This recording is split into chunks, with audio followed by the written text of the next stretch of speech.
And we are live with a different view.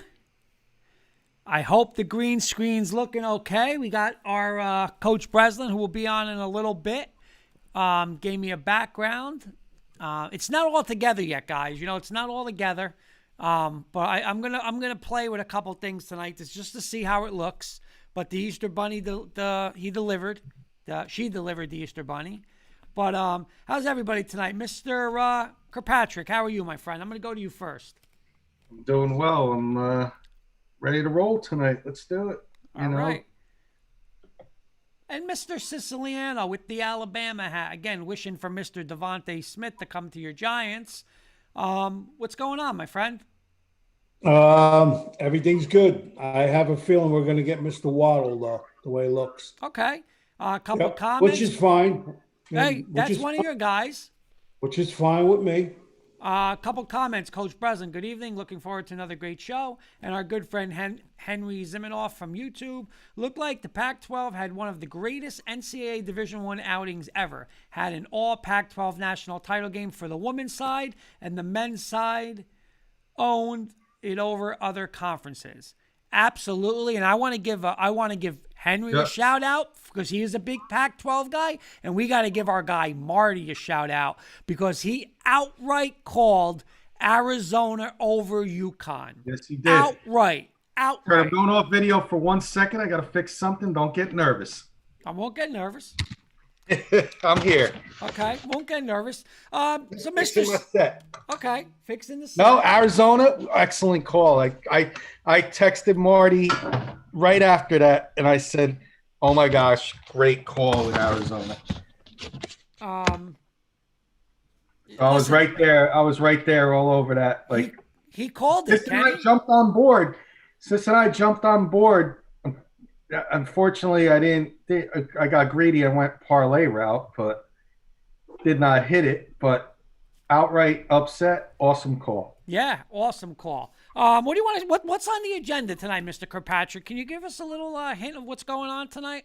Yeah. We're obviously gonna get into some basketball. We had the Final Four, the national championship last weekend and Monday. A lot to talk about there.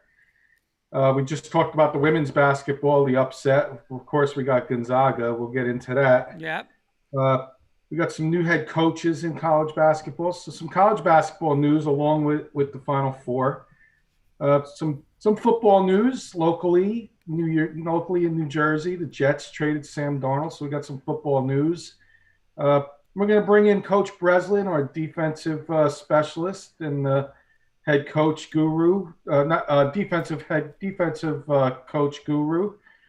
Going to bring him in to talk about a little defensive debate that I got going. Okay. Ask around. And then in the second hour, we're going to do some baseball and, of course, Bronoco Mania, Stump Kurt. And last but not least, the most famous segment of all, Rapid Fire with Sis. Let's go. And he just said he's got a lot tonight. So where do you want to start, Kirkpatrick? Where do you want to start? Let's start with the biggest story of the week. Let's get into the college basketball, guys. Okay. Let's get into national championship first. Gonzaga and Baylor. Final Four: Gonzaga, UCLA, Baylor, Houston. Okay. Let's get into that, and then the national championship. Start with you, Sis. What was your thoughts with the Final Four? And then the national championship. I think UCLA took a lot out of Gonzaga, number one. As far as the championship game went, and me and Kurt were talking about it. They got dominated off the offensive boards, and Baylor's defense was outstanding. That was basically the whole game from my point of view watching it. Excuse me, as a fan. Tremendous team. The better team won. Sis, you know what? Coach Breslin just said defense wins championships. They were lights out on defense. Coach Breslin also agrees with you. The UCLA game took too much out of them. Agree, Sis, but I think Baylor is just better. So Kurt, Final Four, Houston and Baylor, and then UCLA, Gonzaga, and then national championship. We'll get into the Final Four first. I mean, listen, Houston they came to play. Baylor just came to play. I mean, they were up at half, 45-20. They were up 25 at half. Again, just set the tone from the outset. The Gonzaga game, the Gonzaga UCLA game, guys, that might have been one of the best games I've ever watched in my life. It was just unbelievable. Big shot after big shot. I mean, and it wasn't like teams were struggling. It would be like, okay, UCLA's down 6. The game's over. Here they come. Hit a 3, hit a jumper, you're down 1. Gonzaga would come back. And just a phenomenal game. Jalen Suggs hits that shot. But like you guys are saying, Sis hit it, Coach Breslin said it. I mean, that was a war. That just took a lot out of them. And going into the national championship game, listen, I've changed my mind. I told you a couple years ago in this, but defense wins championships, man. I mean, from that first, Sis just nailed it with the offensive rebounding. But you watch that first possession. Actually, it was like the first 3 possessions. Gonzaga they couldn't get by the guys. It was like, the defense was just insane. And, now you're hitting 3s with Baylor. Listen, Sis, I mean, we'll get into it later, but Baylor. Not only that, Baylor was getting, they were getting 2 and 3 shots at the basket, just, clearing the glass, man. It was a joke. Yeah. I was stunned, to be honest with you.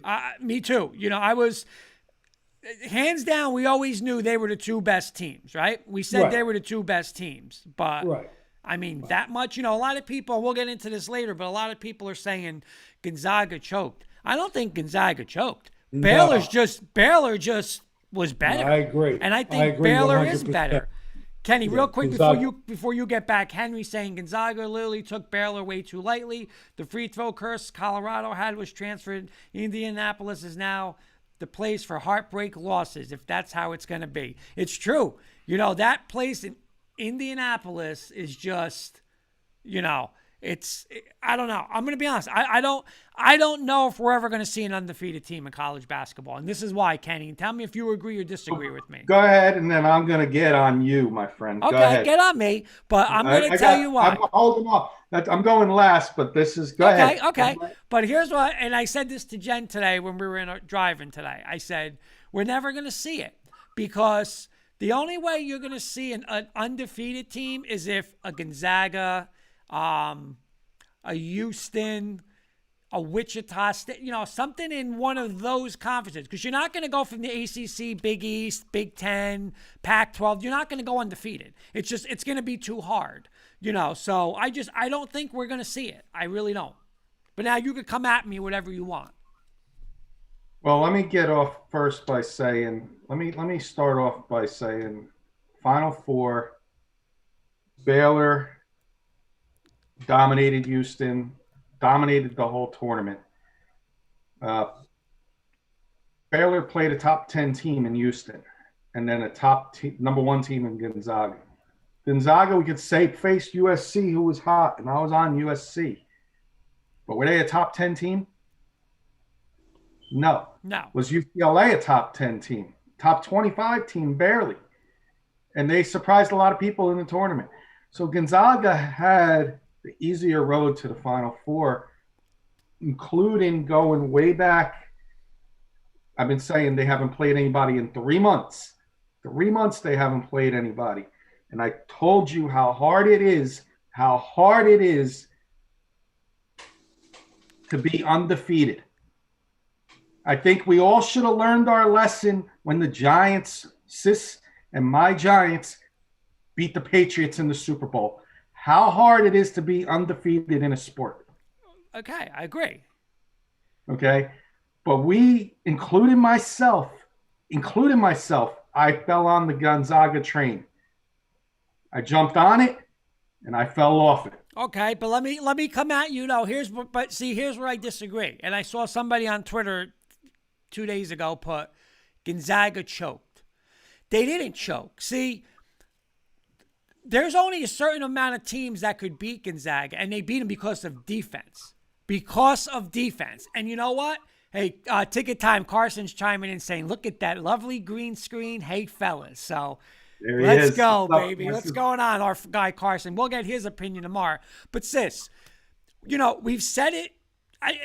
I mean, we've said it now for how many sports? Defense. Well, all we kept hearing is it's going to be fireworks and this and that. Blah, blah, blah, blah, blah. No, it's not. No, it's not. Because UCLA went toe to toe with Gonzaga. But I was actually talking to Coach Brislin, I think, on Monday about this, or Monday. But they had to play a perfect game. A perfect game. Perfect. Hitting shots. And they still couldn't beat Gonzaga. With a perfect game, scoring 90 points or 80, whatever, still couldn't beat them. What beat them? What beat them? A damn defensive team. A defensive team. Sis, a sick defensive team. But I think Sis is going to agree with me. Sis, you know what else beat them? Their cockiness. I said it for weeks. That's why I didn't like this Gonzaga team. They were too overconfident. Too overconfident. I don't know. Come on, Kurt. They're down 10 and Suggs is pointing to the crowd like they're up 20. Come on. That fires up a team. I'm sorry. That fires up a team if you're the opposing team. Like, what's this guy doing? Let's put him away, guys. Baylor went in and meant business, and they took care of it. And I give Baylor all the respect in the world. But Kenny, and I'm a Gonzaga fan, but Mark Few let that team do whatever they wanted because but Kenny, that was not a Gonzaga team I saw in the past. But sis, will you agree with me on this? Baylor's the best. There's no debate. Going into the season, Gonzaga and Baylor, I would say Gonzaga was 1, Baylor was 2, the best way through the season. And you know what? When they played head-to-head, Gonzaga they beat them up. They physically beat them up. They shut them down. So they're the best team. It's not like, I think if Gonzaga would have lost to UCLA, then you could say they choked. If they would have but they didn't choke. The best team in college basketball are the national champions. Again, agree or disagree? I agree with that. But again, I think I texted you the next day when we were talking. Again, from being a coach and being a spectator, fan, whatever, bottom line, it was a clinic. They put on a clinic. Yeah. And I'll just add one more thing, guys. I'll add one more thing.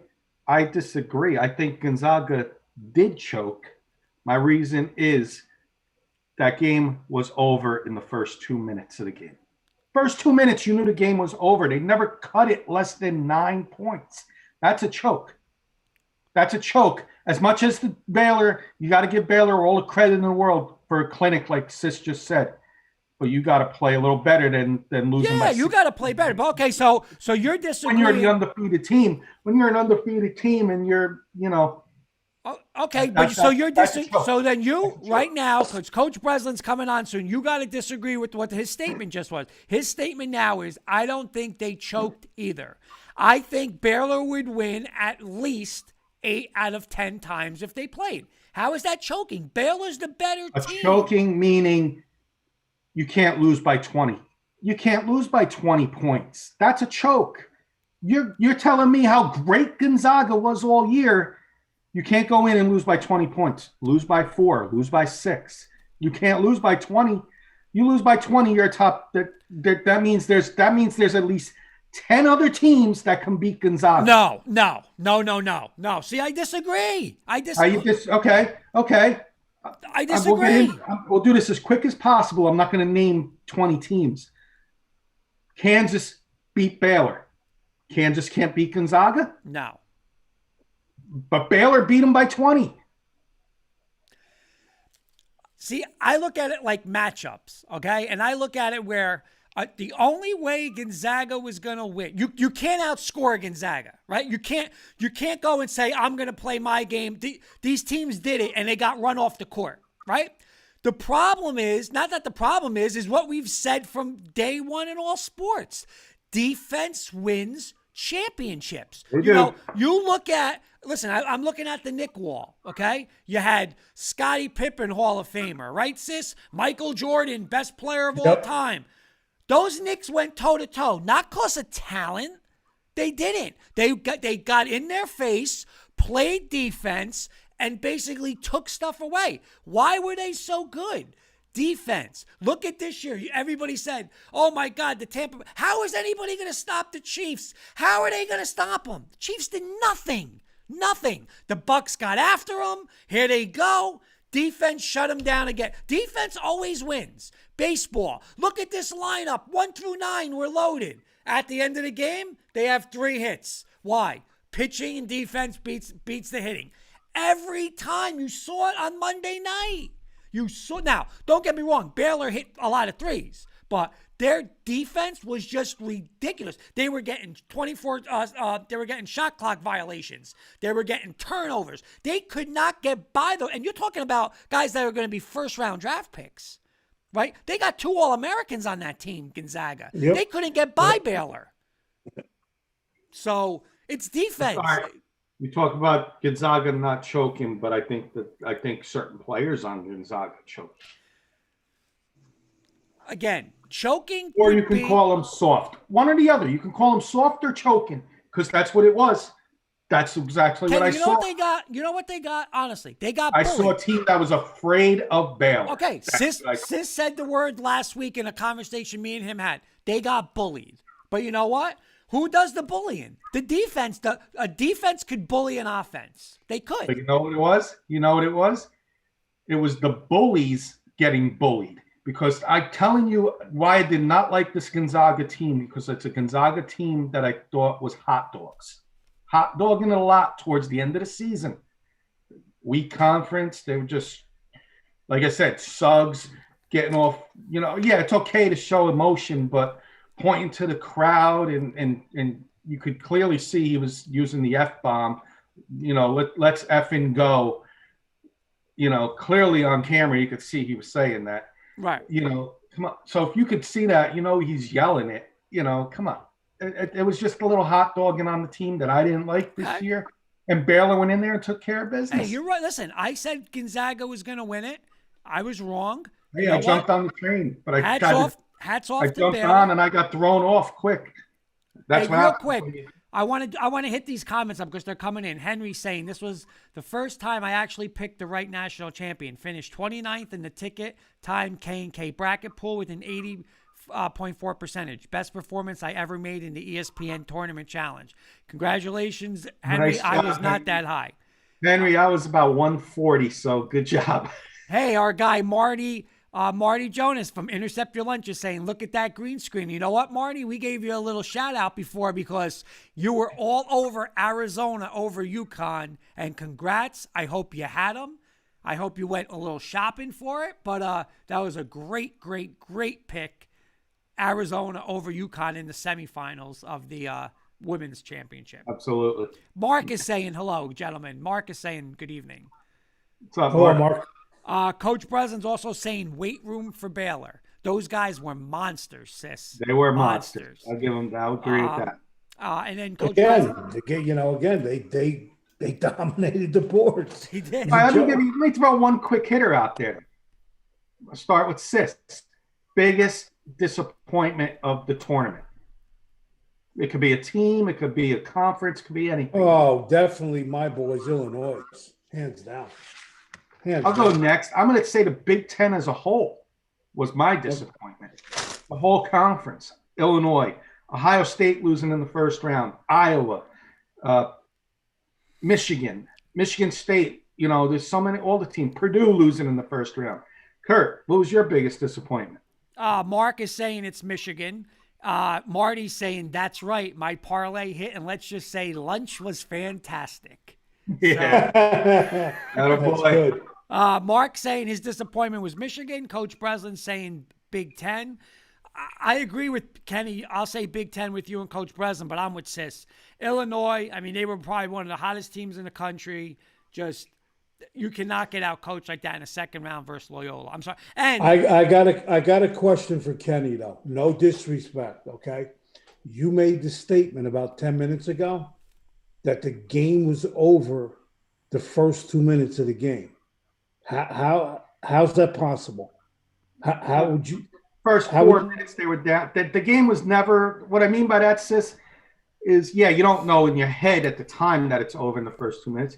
Okay. What 15-4, and they never the game was never under 9 points, never under 9 points. So that's totally what agree. I mean, Okay, then I misunderstood when you said. No. I mean, I could see how that could be misunderstood the way I came out. Okay, it's all good. Like they never cut it under 9 points. I totally agree with you. They never did the whole time around. The bullies got bullied. I want to make this official because Coach Brislin just said to me, I texted Kurt when it was 9-0. What did I say? This is the official text I received from Coach Brislin. Let me get to it.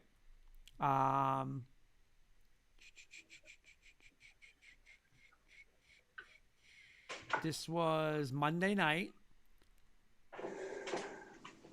Let me ask. Good, Kurt. I was going to ask this question while you're looking for it. Let me just. Yes, let me ask you this question about Gonzaga, and then we'll get into it. But wait, his official text at 9:27. Game over. They are too big. But wasn't Coach on the Gonzaga train? If I'm mistaken, I think he's on. Yeah, he'll be on labor. He was on the Gonzaga train. Oh, okay. All right, here's the question. Last question I got, fellas. Last rapid fire question for you in the audience. Does this performance by Gonzaga? Two-part question. First question is, does this is this loss to Baylor close or equal to the Giants beating the Patriots undefeated season? And the second part of that, totally different question, is will this hurt Gonzaga's recruiting in the future?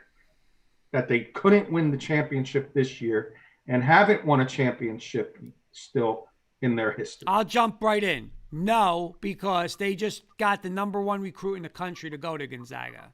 They're signing. So, and they've never had, I don't believe they've ever had he's the highest rated prospect to ever go. He's actually higher than Jalen Suggs. So he's the #1 recruit in the country. He's going to Gonzaga. So, I would say no to that. And I'm not going to put this on par with the Patriots and the Giants. Again, this game, it went down to a 4-point spread, I think, 4.5 points. I mean, these were the best two teams in college basketball. I mean, we were all saying Gonzaga, but remember, they came out of the virus, whatever it is, Baylor, and they lost that game. Then they lost, but they're the two best teams. I mean, I'm not going to compare. Is it an upset? It is an upset kind of, but see, here's the difference. And I agree with Coach Brislin, and I don't know. I think Sis is going to agree with me. But if we just said right now, and I'm agreeing with Brislin, he said if you played 10 times Baylor and Gonzaga, Baylor would beat them 8 out of 10 times. If you played that Giant team against the Patriots, the Giants would beat the Patriots 1 out of 10. So I agree. One. Yeah. One. So the better team won in this. The Giants weren't the better team in 2007 or whatever year that was. They were nowhere the better team. No, they weren't. I'm going to bring in Coach Brislin. We'll get his quick take on the basketball, and then we'll move to football. Okay. Coach is going to be joining us. And there he is. You got that whiteboard up?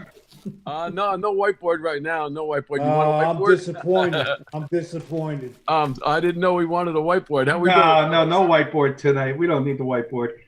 Hey, I was on the Gonzaga train, Sis. Absolutely. I thought so. Okay. I wanted them to go undefeated. I like perfection as well. But when you saw that game going on within the first couple of minutes and it was 9-0, they just had more energy. They were just physically better. And, like we said before, UCLA took a lot out of them, playing overtime, playing the later game. That's hard. Yep, I agree.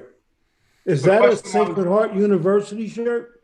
Yes, it is, my friend. My daughter's in the doctorate program in the physical therapy. That's awesome. I love it. God bless her. That's awesome. Congratulations. Thank you very much. So all good. Yep. She actually just had some interviews for a grad assistant program. So we're just waiting on placement for her internship and stuff. So it's all good stuff. Awesome. It's a good thing her mom is a smart woman. Oh, without a doubt, man. Tell me about it, sis. No, I say that all the time. You. I'm You know very. I love you. I'm teasing Mom is you. smart. You know that. Guys, I got a question for all of you guys on the panel. Kenny, I'll start with you first. This is from Well, Henry. let me ask Coach the question first, though. Okay. It's a two-part question, two total different questions. I was asking, does this come close? This loss by Gonzaga come close to the Giants beating the Patriots in the Super Bowl? I agree with Kurt. No. Second part of that question was, is this going to hurt Gonzaga's recruiting in the future? I think it may if Gonzaga doesn't. You just said they got the number one recruit. So now they got Suggs and number one recruit. They better win in the next year or two. They better win. They're getting all these top recruits. They better win. But again, that comes into you play in your conference. I know they got no choice. They got to play in that conference. And you play in your competition, and it lingers into the tournament, and it's going to do that. Kenny, Suggs is going. Suggs is going. He's gone, bro. He's gone. Well, he's still getting the top recruits, but I want to see what Coach says about that. I would agree with you guys and say no on that. The Patriots, I don't think it warranted, the same type of magnitude. Definitely not. And you know what? Gonzaga, they have a great school. They have great weather. They have a great program. Right now, I think they're listed as either 1 or 2 in the, next year as far as the AP top 25 right now. Again, with COVID this year, I think that hurt Gonzaga a little bit as far as playing any out-of-conference teams, which, yes, it helped them go undefeated up to a certain point, but it makes it a little bit more difficult when you're trying to play some really good teams to get ready for the tournament. So I think moving forward, things that Gonzaga should potentially do is really try to upgrade their out-of-conference schedule to really get them prepared and, better prepared for the tournament moving forward. And I would agree, Kurt said something before about not going undefeated. That's hard. Yeah. That's really hard to do because of the parity in college basketball, all the upsets that are happening. There's guys that could play in some of these other schools that we don't see on TV that are really, really good. Yep. And they're going to make it even harder in all these sports. It's hard in basketball enough in college basketball, but NFL now 17 games. I don't think we're going to see it in the NFL. And I just don't think you're going to see it in sports. Like college basketball is going to be your best chance at it. And you see how hard it is. Yeah, 17 games in the NFL is a lot. Yeah. And, I think something that they may have to consider is increasing the number of players on the team, because there's going to be a lot of extra potential injuries when you're talking about 17 games plus 3 preseason games. Those preseason games, they are going to be, I think, completely watered down. Yep. Yeah. Real quick, last thing with college basketball, guys. I'll start with Sis. I'll go Sis, Coach Breslin, and Kenny. Henry's asking, who was the real surprise team of the 2021 men's basketball tournament? The overall tournament? Yeah, who was the real surprise? What team just really surprised you? Rutgers. Coach Breslin. I'm going to go UCLA only because they were one of the 4 out and ended up in the Final Four. And you don't see that too often. So I think they were a big surprise. And you talk about some of the injuries they had. They actually had a recruit that left them to go to the G League. So they dealt with a lot of different adversity and ended up going to the Final Four. So I would say UCLA. I agree with you. And again, like they were, you're 1 or 2 shots away from, getting to a national championship. And, like you said, they had one recruit that left.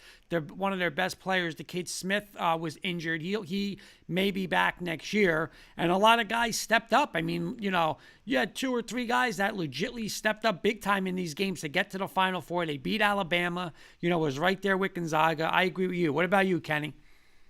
I would agree with UCLA as well, but I'll throw another team out there. Loyola. Loyola beating Illinois, their big brother, in-state rival. Illinois was picked by many to win the whole thing, and they went in as an 8 seed and beat them in the second round. So I would say Loyola, Illinois, Chicago. Okay. And their coach got a nice deal, right? Going to Oklahoma. Oklahoma, yes, Nice he deal. did. Oklahoma, well deserved. Yes, Absolutely. he did. So, Coach, before Kenny gets started with you, let me ask you, how's the green screen look tonight? I think it looks awesome. You keep switching it up a little bit too, so it really looks good. Yeah, I like it a lot. switched it up. I was a little, listen, green screen 1, Kurt 0 last night, but I think I got it even tonight. It got me last night. Right. It got me Nice. last night. And I sent you another picture too, if you wanted, which is just a bigger one. Yeah, you know what? I tried that, and I think it was the way I had something on the screen. So I will listen. Yeah. I'm gonna play with this thing in the next couple of days. I'll tell you that. But But it looks great. it looks really good. does. It looks good. All right, Mr. Kirkpatrick, what do you want to go with, Mr. Coach Bud? Do you want to do the would you Well, rather? real quick before we start, I got a defensive debate I want to bring up to everybody. Since we got Coach Brislin and Sis and Kurt, you're more of an offensive guy, so we'll have a little debate. But before that, let's talk about Sam Darnold for a couple minutes. Let's get that trade out of the way. Okay. Sam Darnold was traded to the Panthers for some picks. The Jets obviously going to go with, it looks like, Zach Wilson, unless they throw a shocker out there and take a different quarterback. But they're going to take a quarterback. They're probably not going to trade down. I just want everybody's thoughts on the trade. I'll go to Coach first, Coach Brislin. Who do you think won that trade, or was it better? Was it good for both teams? Was it lopsided? What were your overall thoughts on that trade? I don't think it was lopsided. I think it was good for Carolina, right? They needed a guy to come in and compete for a quarterback position. They weren't happy with Teddy Bridgewater. And the Jets, they knew they were going to go with Zach Wilson. So you can't really pay 2 number 1 guys. So you know what? They were able to get more draft picks. And the Jets have a ton of draft picks.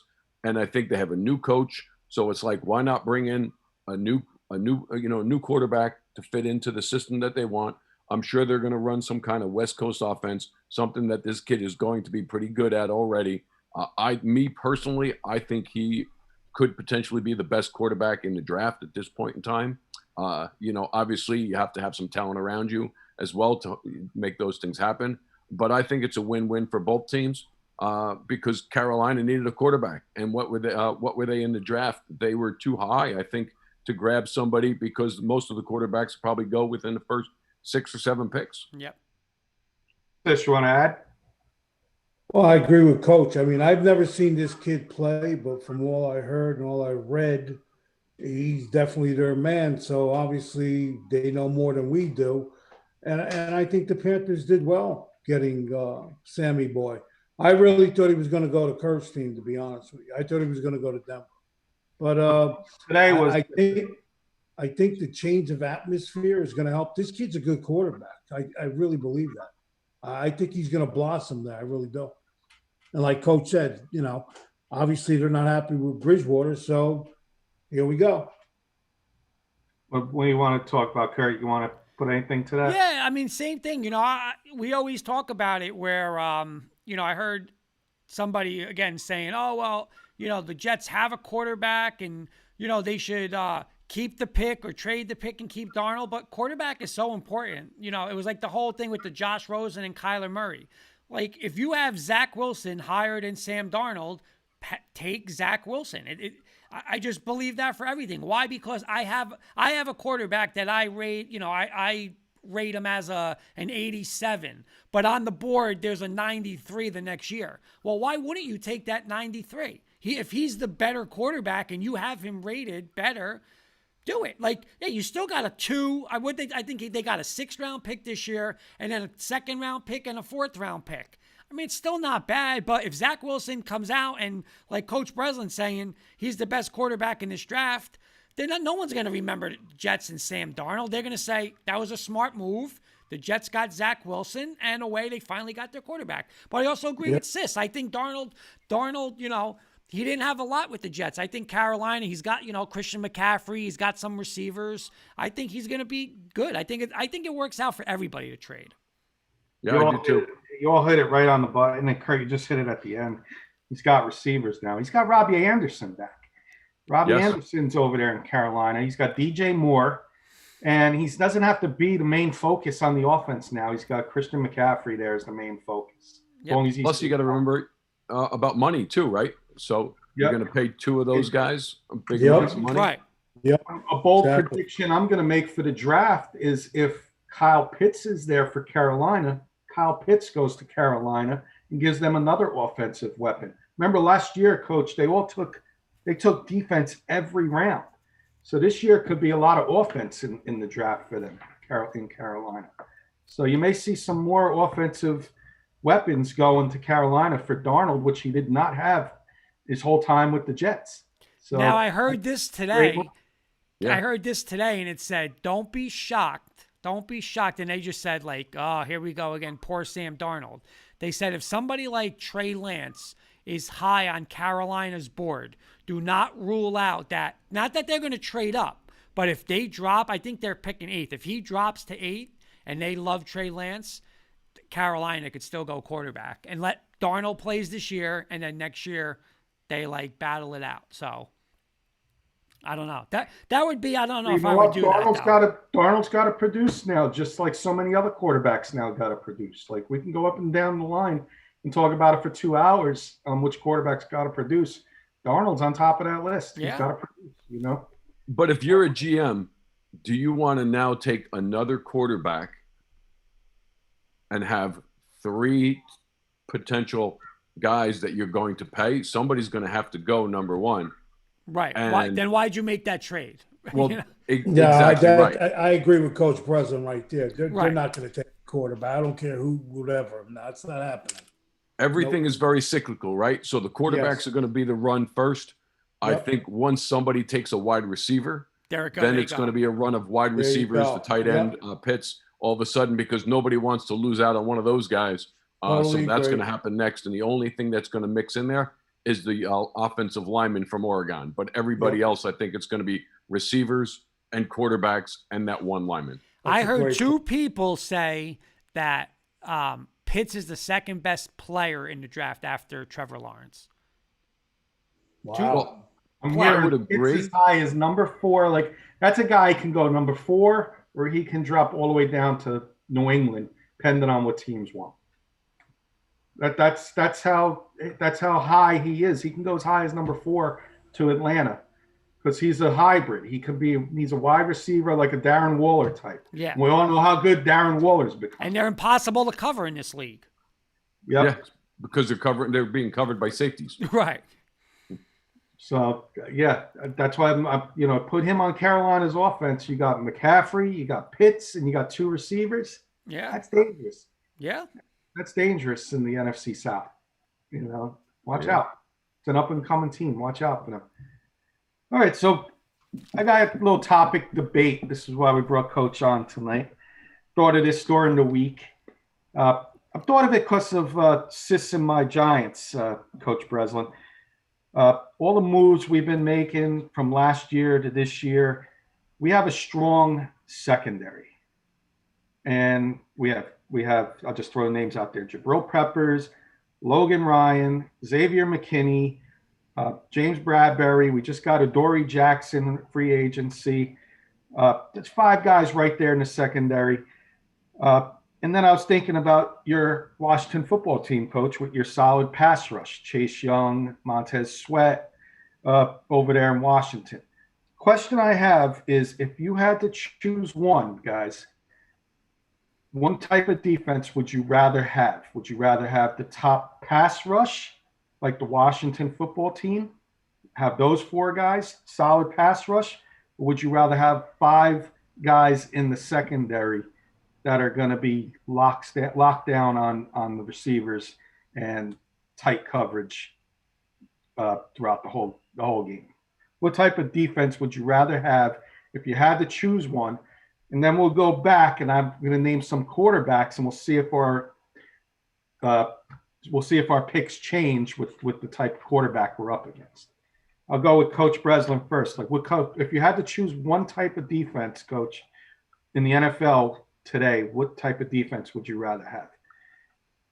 Well, Coach Sis will attest to this. In 2001 through 2003, I think I blitzed about 75 to 80% of the time. Okay. So for me, if I have guys who can rush the passer, I want that ahead of the secondary guys, because if I have some average guys in the secondary, but I have 4 guys who can get after the quarterback or 5 guys that can get after the quarterback on a regular basis, it's going to make it really, really hard for them to be accurate and make pinpoint passes. So if I had a choice, give me a front 4 or 5 that can get to the passer in a heartbeat. Sis? Totally agree with the guru, man. I mean, you know, he used to ask me, "Sis, am I blitzing too much?" Nope. Keep sending them. Because if you're sending them, think about it. And like Coach just said, you can't pinpoint passes, so it makes the secondary's job that much easier. Keep blitzing. Kurt? Yeah, I agree. And the nice thing, too, is then you could also get to the fact where you don't even have to blitz sometimes. I mean, if your front 4 is getting to them and you have a dominant front 4, and now it's like, I mean, I remember Denver played New England in 2015, and it was like Von Miller and Ware, and like now you have 7 guys to, you know, now I could double, right, Coach? I could double cover Gronkowski. I could, you know, do a little zone. I can do whatever. If those 4 guys, but just like you're saying, vice versa. If it's the other way, and now, you know, you could have the best secondary in the world, I agree, but no pass rush, and that quarterback's just, okay, progression 1, 2, 3. I don't care how good you are in the backfield. You're not covering those guys, you know. For all, you know, NFL guys, you're not covering them. Not for more than 4 seconds, that's for sure. You know, so I would agree. I would take the pass rush too, Kenny. Yeah. I agree with. I'll clean sweep it because I lived through it. The Lawrence Taylor days with Carl Banks, Leonard Marshall. All you needed were those 3 guys rushing the quarterback, and we all know how good that team, those defenses were with Belichick and Parcells. But so my question. Well, Kenny, real quick, I want to cut you off, Kenny. Our good friend Philip Benanti. It's a receivers league. Secondary will always be called for pass interference. Rush the quarterback so he can't throw. Yep. Well, that's going to segue right into my next question, because we all agreed that we'd rather have the pass rush.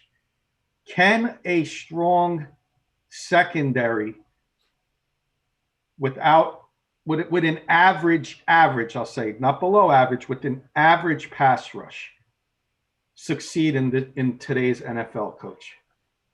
I would say yes, especially because with certain teams, you have guys. Now, again, you want a game plan, right? The most difficult guy to game plan against is a quarterback who can run. That becomes very difficult.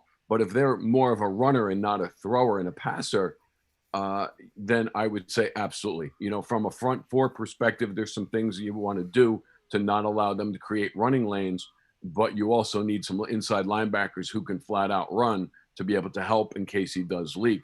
But I think you definitely can do that. But again, if you have a front 4 which is average, you may need to bring 5 or 6 or zone blitz or do some different things every once in a while to put some pressure on them. So again, any quarterback that feels comfortable in the pocket all the time is going to be very effective. They're NFL players. They're good, right? So you want to make them feel uncomfortable. Sis? I agree with Coach again. I mean, you know, it's such a hard thing to, you know, vary one from the other. So again, like he brought up before, in 2001, we had Blake, we had this one, we had great players. So that makes it like so much easier to do the stuff that Coach did, because we had the horses. It's like everything else. You could be the greatest coach in the world. Man, when I was at Midland Park, we had no talent. You know, they were great kids, but you're at Midland Park playing Passaic County Tech. You got no business playing them. You shouldn't even be on the field with them. So if that answers your question, I hope it does. Yeah, well, and you have to game plan, right? Like Coach said, you know, Yes. if you have guys who really can't cover man-to-man, then, you know, you're going to have to do some different things. You could potentially play 2-man to get some help over the top. Yep. But then you have to make sure that your front 4 gets some type of pressure. But if you Tom Brady, it's a different story. If you have a guy who's a runner, then you want to make sure that you can, try to keep him in the pocket a little bit. You want to make sure that they're not rushing up the field to create running lanes to allow them to leak.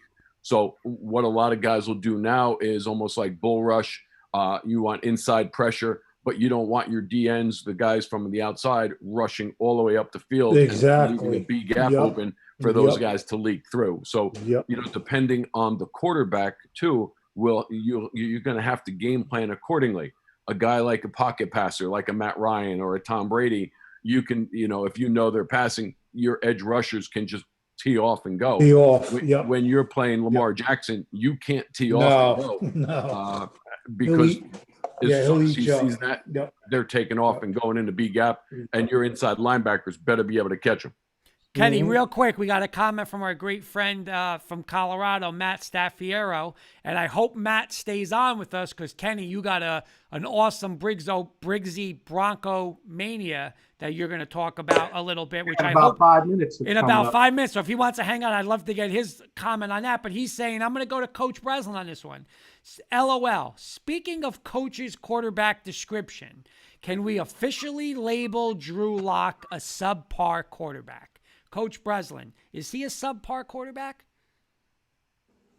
I think he's an average quarterback. I think he has a problem. I think their system, they have to try to make their system match what he's trying to do.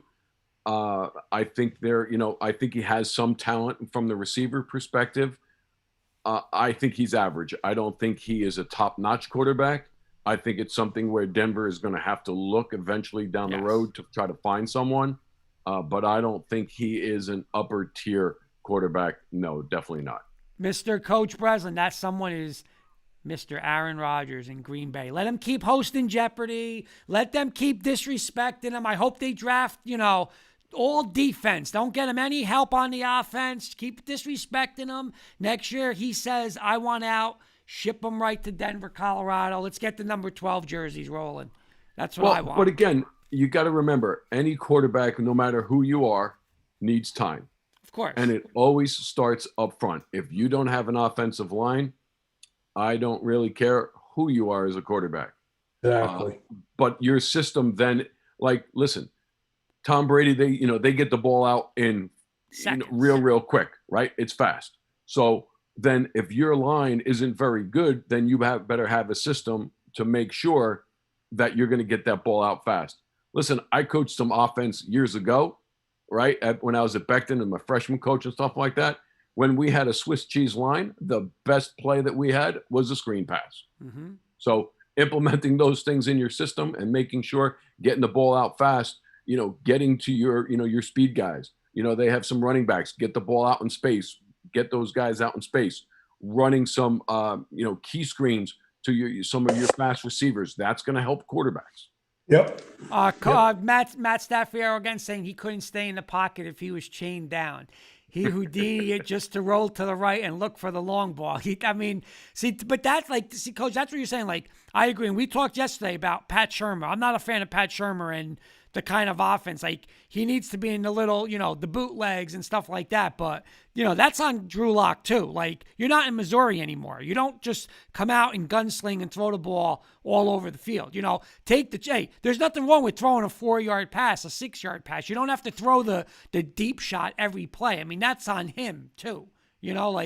Absolutely. And one of the things that I would do against somebody like that too, who likes to, maneuver, well, I'm going to rush to his right hand, because if I'm putting pressure on his right hand, which way is he going?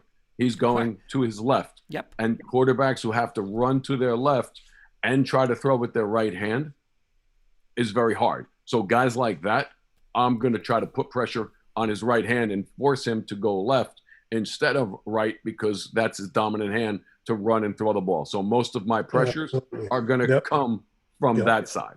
Okay, Kenny, couple more comments. Lynn Marie is saying, good evening, gentlemen. Good evening, That's Lynn. a friend of mine. Hello, Lynn. Thank you, Lynn, for joining. And Bobby Blackjack's got to get in this funny comment, Kenny. I don't even want to respond to it. Did I miss the talk about your Knicks losing again to just one of the big three Brooklyn Nets. Well, it's really a big two. Is it a big three? Because Harden's hurt again. Durant's coming back today. He'll be out probably by May 1st. By the end of the week. Durant, Kyrie. That's all. I don't want to talk any Nets until they lose. Until they lose. Right. We'll deal with that another thing. And then Matt Staffiero's coming back saying Teddy Bridgewater trade with Trey Lance taking a redshirt year. It doesn't sound bad to me. I think I'd prefer Fields, but rumors are Peyton has his eyes on Trey Lance. So, Matt, I would be worried about the Ohio State quarterbacks. I know people say, it's worked before, but I've never seen Ohio State quarterback pan out. So, well, and remember, in Denver's track record, I would not take an Ohio State quarterback. The other thing to remember about that, right, is unless you're getting rid of Drew Lock, right, those two guys are completely different players. So if you're going to draft Fields, then you are now changing your offense again, probably to match that kid's talent. You better become the Baltimore Ravens light is basically what you better become. And he's good. Don't get me wrong. He's very good. But now that offense is not going to be very helpful probably to Drew Lock. Right. You can't make Drew Lock the backup to that offense because then you're changing that offense in order to go to his strengths. So, that's the kind of stuff that becomes very difficult in many situations. The only thing I'm going to say about Fields, and Coach, you might agree with this, the only thing he scares me, like when I watch the Alabama and Ohio State championship game, he goes to that first read. If it's not there, he's moving, man. He's taking off.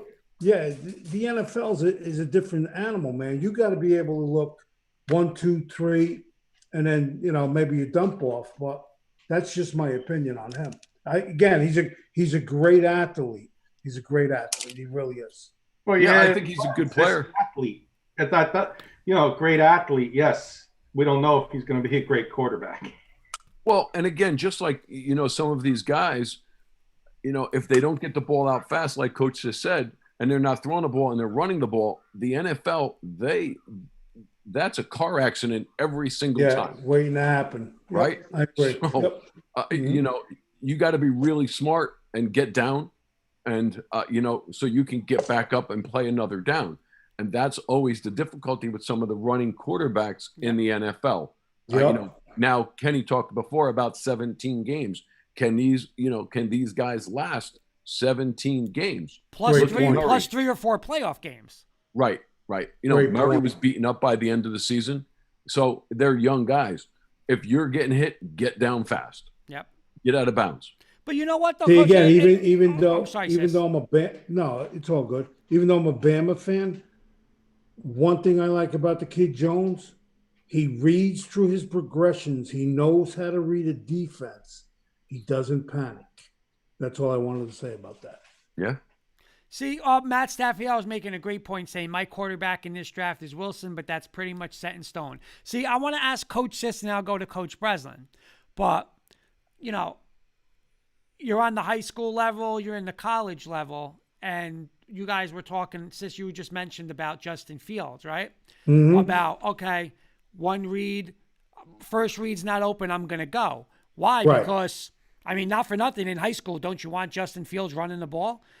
In the college level, you want Justin Fields running the ball. But like Coach Brislin said, that game ain't working in the NFL. Those guys, the D lineman might be as fast as him in an NFL. How hard is it, when that kid is just taught for the last, probably 10 years in junior football? Hey, he's not open, go, run. How do you just switch that on the spot of, okay, I don't do this anymore?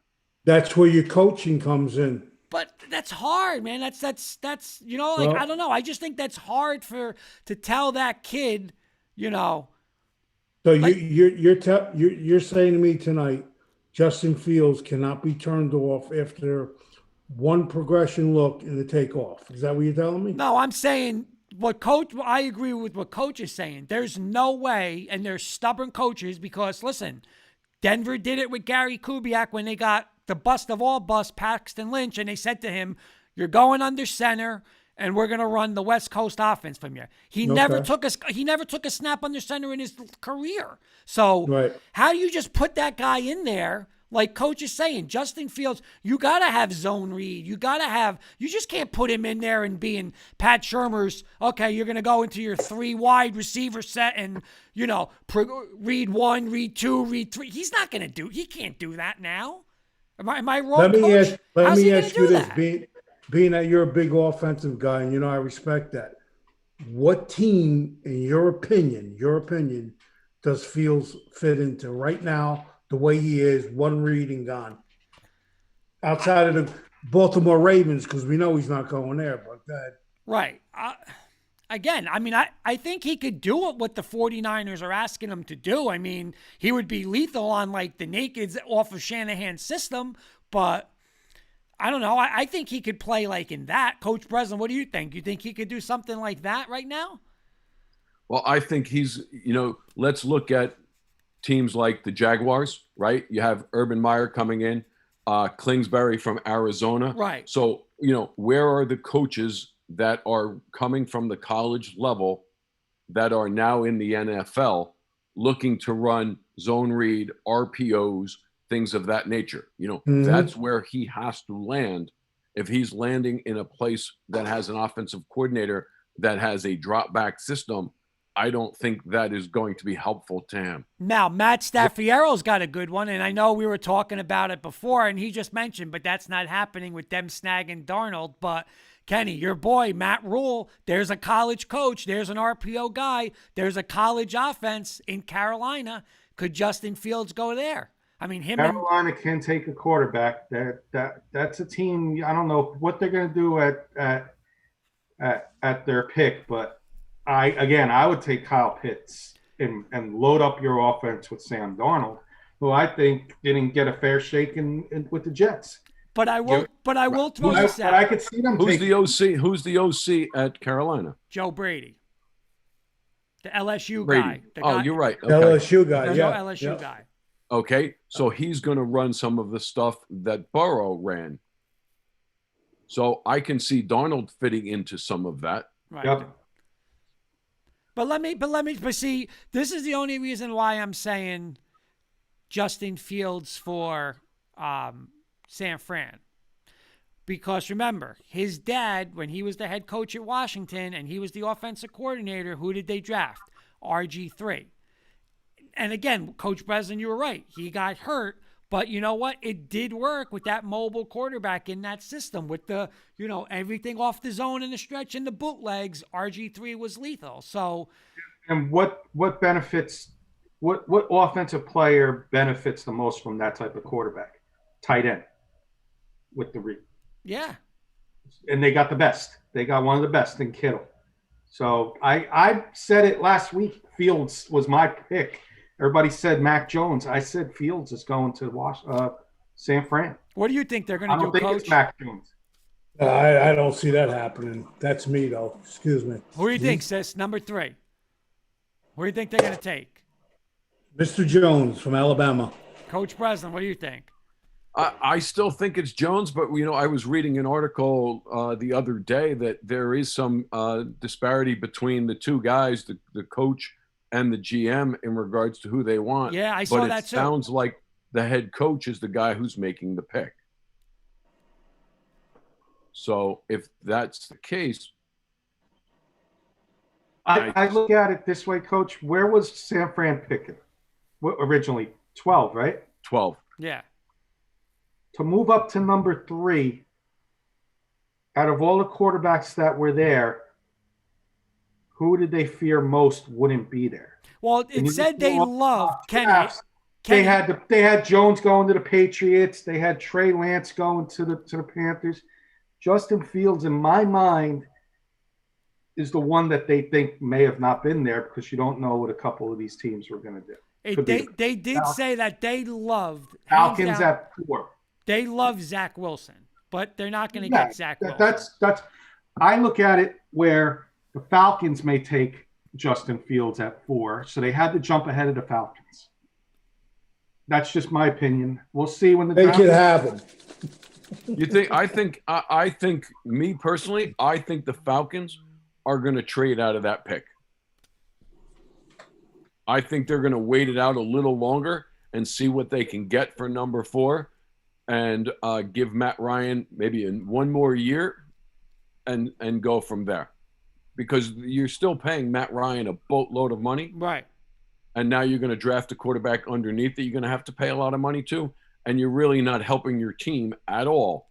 So if you can trade out, you're going to get these guys to come down to number 4 to get another quarterback, and you can trade and get something for that to help your team and get 2 picks maybe in the first round. Me personally, I'm doing that unless I'm getting rid of Matt Ryan and sending him to Denver. I would take him, Coach. Matt Staffiero saying if the 49ers pass on Mac Jones, Denver would be foolish to pass. Jones is a better fit for the Broncos offense, in my opinion. Justin Fields had another workout today. 49ers requested the workout. All 32 teams could attend due to COVID protocols. I did see that. 49ers, Shanahan, Lynch will be in attendance there. So I want to make one last comment, and then we'll do the Bronco defense, Kurt. okay. Again, the 49ers moved up 9 spots. Are you moving up 9 spots to get – it's the same coaches, same coaching staff. Are you moving up 9 spots to draft Mac Jones, who's more similar to Garoppolo? Or are you moving up 9 spots to get a quarterback that's totally different than Garoppolo in like a Justin Fields? That's why I think Justin Fields is going to San Fran. I'll just say this. San Francisco realizes that their Super Bowl window is now, right? Like, they got the defense, they got their weapons with Deebo Samuel, their running game. Their window's no window stays open forever. So I think they're moving up because they're a quarterback. They legitimately think that an upgrade in the next year or two could win them a Super Bowl, and it's better than Garoppolo. So that's why I think they're going to do it. They're not looking at a kid that's why everyone's with the Trey Lance. I don't think they're going to get a quarterback and sit him for 3 years. Like, they got to play this kid by next year, right? I mean, Yeah, I don't know. That's what I think. I would agree. They went up from 12 to 3. They gave up 3 number 1 picks to get him. They got to play him by next year. My last thing is we talk about the Ohio State quarterbacks. I'm not a fan of them. And I'm going to play devil's advocate because that's what makes shows great. I do not like Alabama quarterbacks in the NFL. A.J. McCarron reminds me of Mac Jones. Mac Jones reminds me of A.J. McCarron. I'm sorry. Not even close. Not even close. Opinion. You say not close, sis, but what quarterback in Alabama's done well? Tua's doing nothing. We don't know about Tua. Tua's doing nothing. It's his second year, bro. And you know who's going to go with Tua? Mr. Devontae Smith. Again, I understand. I know. I'm just looking at it realistically, sis. So am I. Quarterbacks Again, from Alabama have not going panned on out it just well. because I'm an Alabama fan. I'm going on it. I'm not saying that. I'm just saying that the quarterback situation in the NFL for Alabama has not panned out well in the last 20 years. 20 years? I'm gonna have to check that out tomorrow. I'm gonna have to prove you wrong. Go get him, sis. I am. I will. Let's go. Let's do it then. Let's get Coach. You gonna hang out for Bronco defense talk? Sure, I'll hang out for that. Absolutely. All right, so Kurt, Briggsy Bronoco Mania. My topic this week is you posted something on Facebook with the Broncos. Can I say one more thing about Briggsy Bronoco Mania, Kenny, before you say something? Yeah. Now? This is a week, and I want to, again, obviously this segment is always dedicated to one of our great friends, Mike Briggs. But this week's a little extra special because not only are we going to talk Broncos, but what is Sunday? What is the Bronco Mania segment for, Kenny? Why do you call it Bronco Mania? WrestleMania is this Sunday. This Saturday and Sunday is WrestleMania. So this is something I know Briggsy loved. He went to, I want to say 2 or 3 in person, whether at the Meadowlands. I think he went to Florida. a couple times to see it. So he was a huge wrestling fan. So I just want to give an extra shout out for that. So makes it a And little make sure special this everybody week comments on his Facebook post about that. for WrestleMania. I love it. I love it, sis. Make a comment about it. I love it. Because he's looking down on you. I told you before, I'm a very faithful person. I'm not a holy roller. I was thinking about him today. I opened the door. Guess what was outside, Kurt? You said it. A little Robin. We got it. A red one. Cardinal. Nice. Yep. He was here. So that's me. Kurt, Yes, sir. you posted something on Facebook, and I want you to. This is what I want the coach to hang around. Okay. You're excited about the Bronco defense. I am. And again, I'm devil's advocate tonight. Yes, you do it on paper. It looks like a good potential top 10 defense, but you still got Pat Mahomes and the Chiefs offense in your league, which you got to face twice. And now you got Justin Herbert and the Chargers offense, and you can't sleep on the Raiders offense with Jacobs and Ruggs and Waller in Las Vegas. How are you going to stop those teams? And go ahead, take it over, Kurt, and sell Coach on your defense. All right, I'm going to sell Coach because you just said, I got to worry about Pat Mahomes and the Chiefs. I got to worry about Justin Herbert and the Chargers, and I got to worry about Carr and the Raiders, right? But you also just said that a couple months ago in February where you said, how are the Chiefs ever going to lose? No one's ever going to beat them. Well, you saw how they got beat. They got beat by a front four, a secondary that covered, but like Coach said, the front four that – now listen, I understand their offensive line was banged up, but, I mean, you talk about having 3 seconds to throw. He was in the gun, and he was getting people in the face. So what I posted the other night was somebody just put, this defense is so stacked with a little fire flame.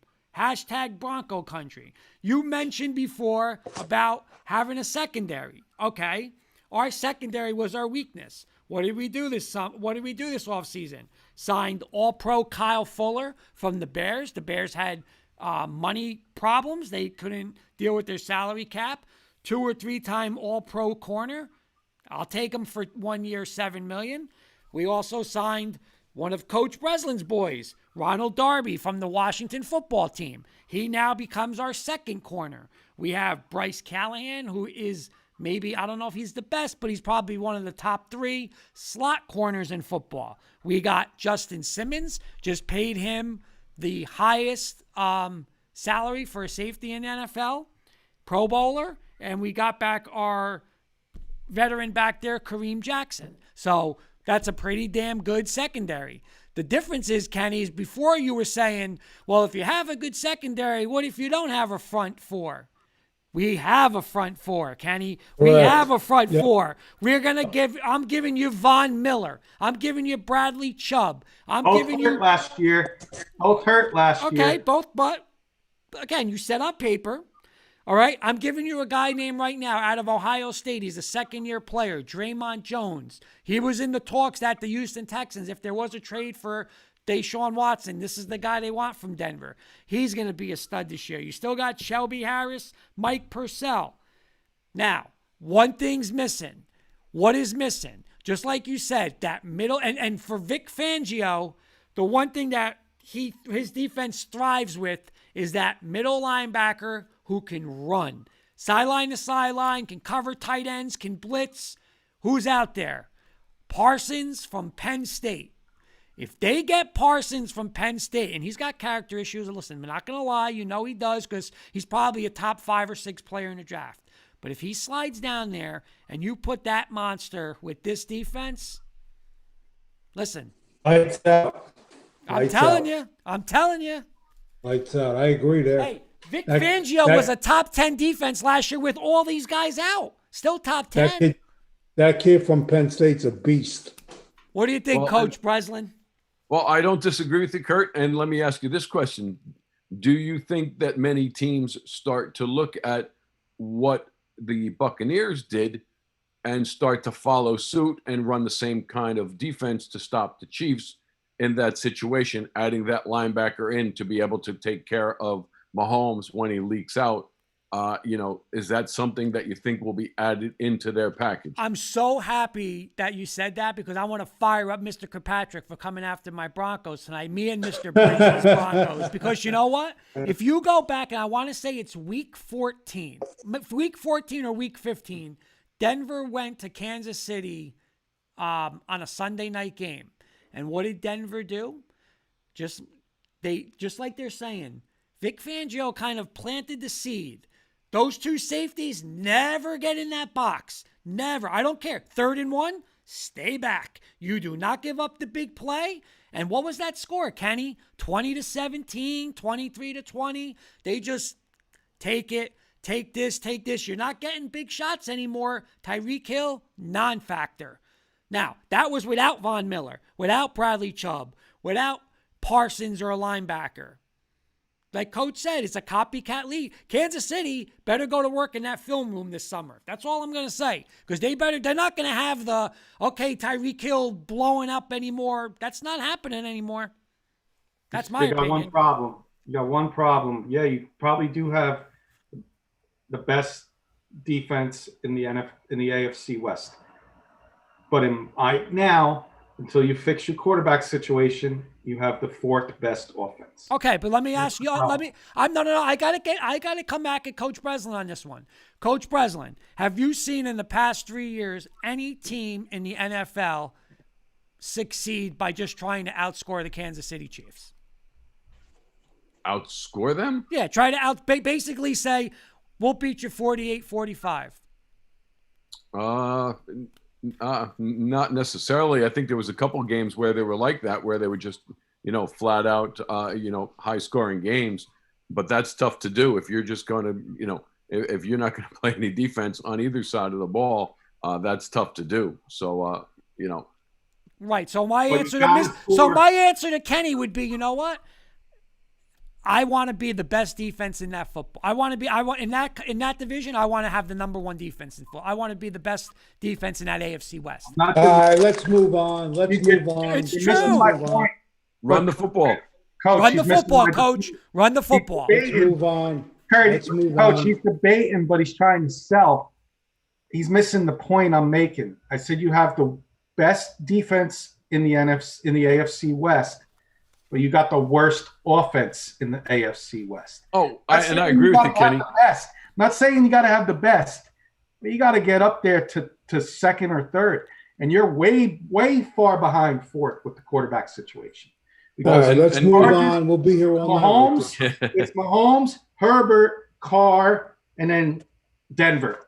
Well, and I think that, Kenny, that goes to a game plan. And, what they're going to have to do is run the football, play action pass, keep the games down low, and play defense. Because you can't play a shootout against those teams in the West. You're not going to win.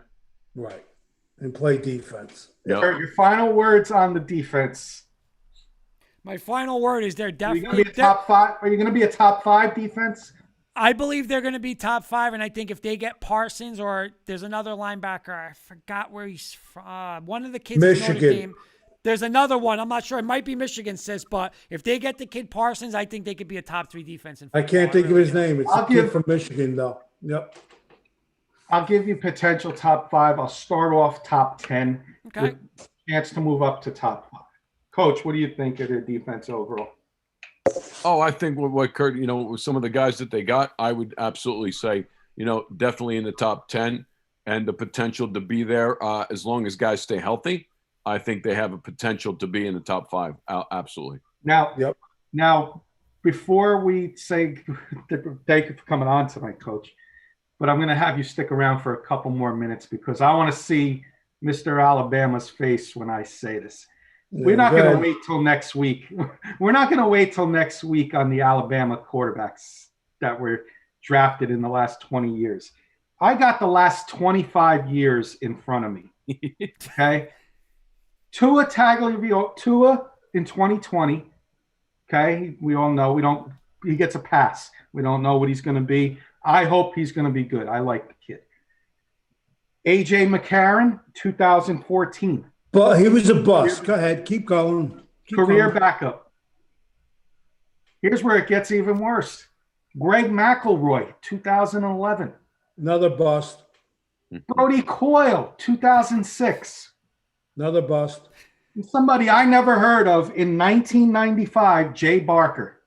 How about Richard Todd for the Jets? Oh, I just went back 25 years. No, hey, you want to challenge me? Let's go. I went back 25 years. I said Take the gloves off. Take the gloves off. No, in my defense, I said the last 20 years, Alabama. I could care what you. I could care less what you said. Take the gloves off. I got him.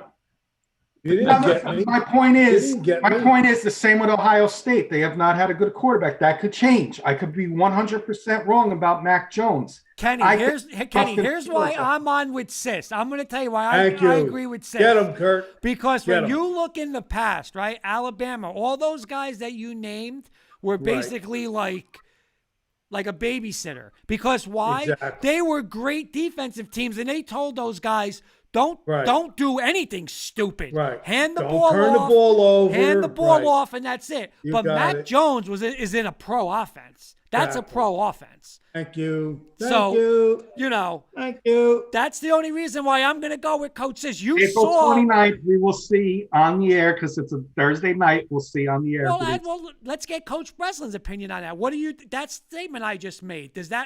Would you say that there's any credibility to that statement? Listen, they have a great system, right? They have pro wide receivers. They have pros along the offensive line. At every position, Coach. At every single position. Mm-hmm. In most of those situations, right? You talk about McCarron, don't screw it up. Do what you're supposed to do. Right. Tua made some big plays in some of those big games. Same with Mac Jones. Mac Jones has a larger body of work potentially than some of those other guys. Again, can he perform when he has guys on the offensive line that are not as good, and you have some, pros rushing the passer against you? We will see. But that's any young quarterback. Right. So, that position is so hard to tell who's going to come out. But again, going back to Kenny's point, when you look at the Ohio States and some of the Alabama quarterbacks, they haven't panned out. But how many quarterbacks do pan out, and how many number one guys have panned out? Correct. That would be my question.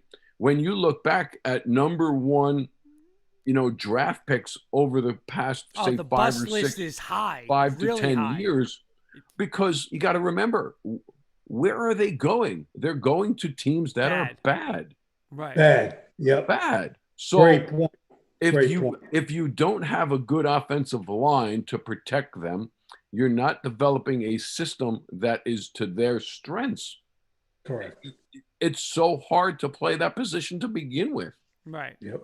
You know what's funny that you said that, Coach? It's like, of course, these quarterbacks want to go higher and you make your more money and stuff like that, or I got to go first round and stuff like that. But look at somebody like Russell Wilson, right? Second round, I think he was a second round pick, right? And you're going to a team that's just, one of the best defenses in football. Like, you're eventually going to make your money.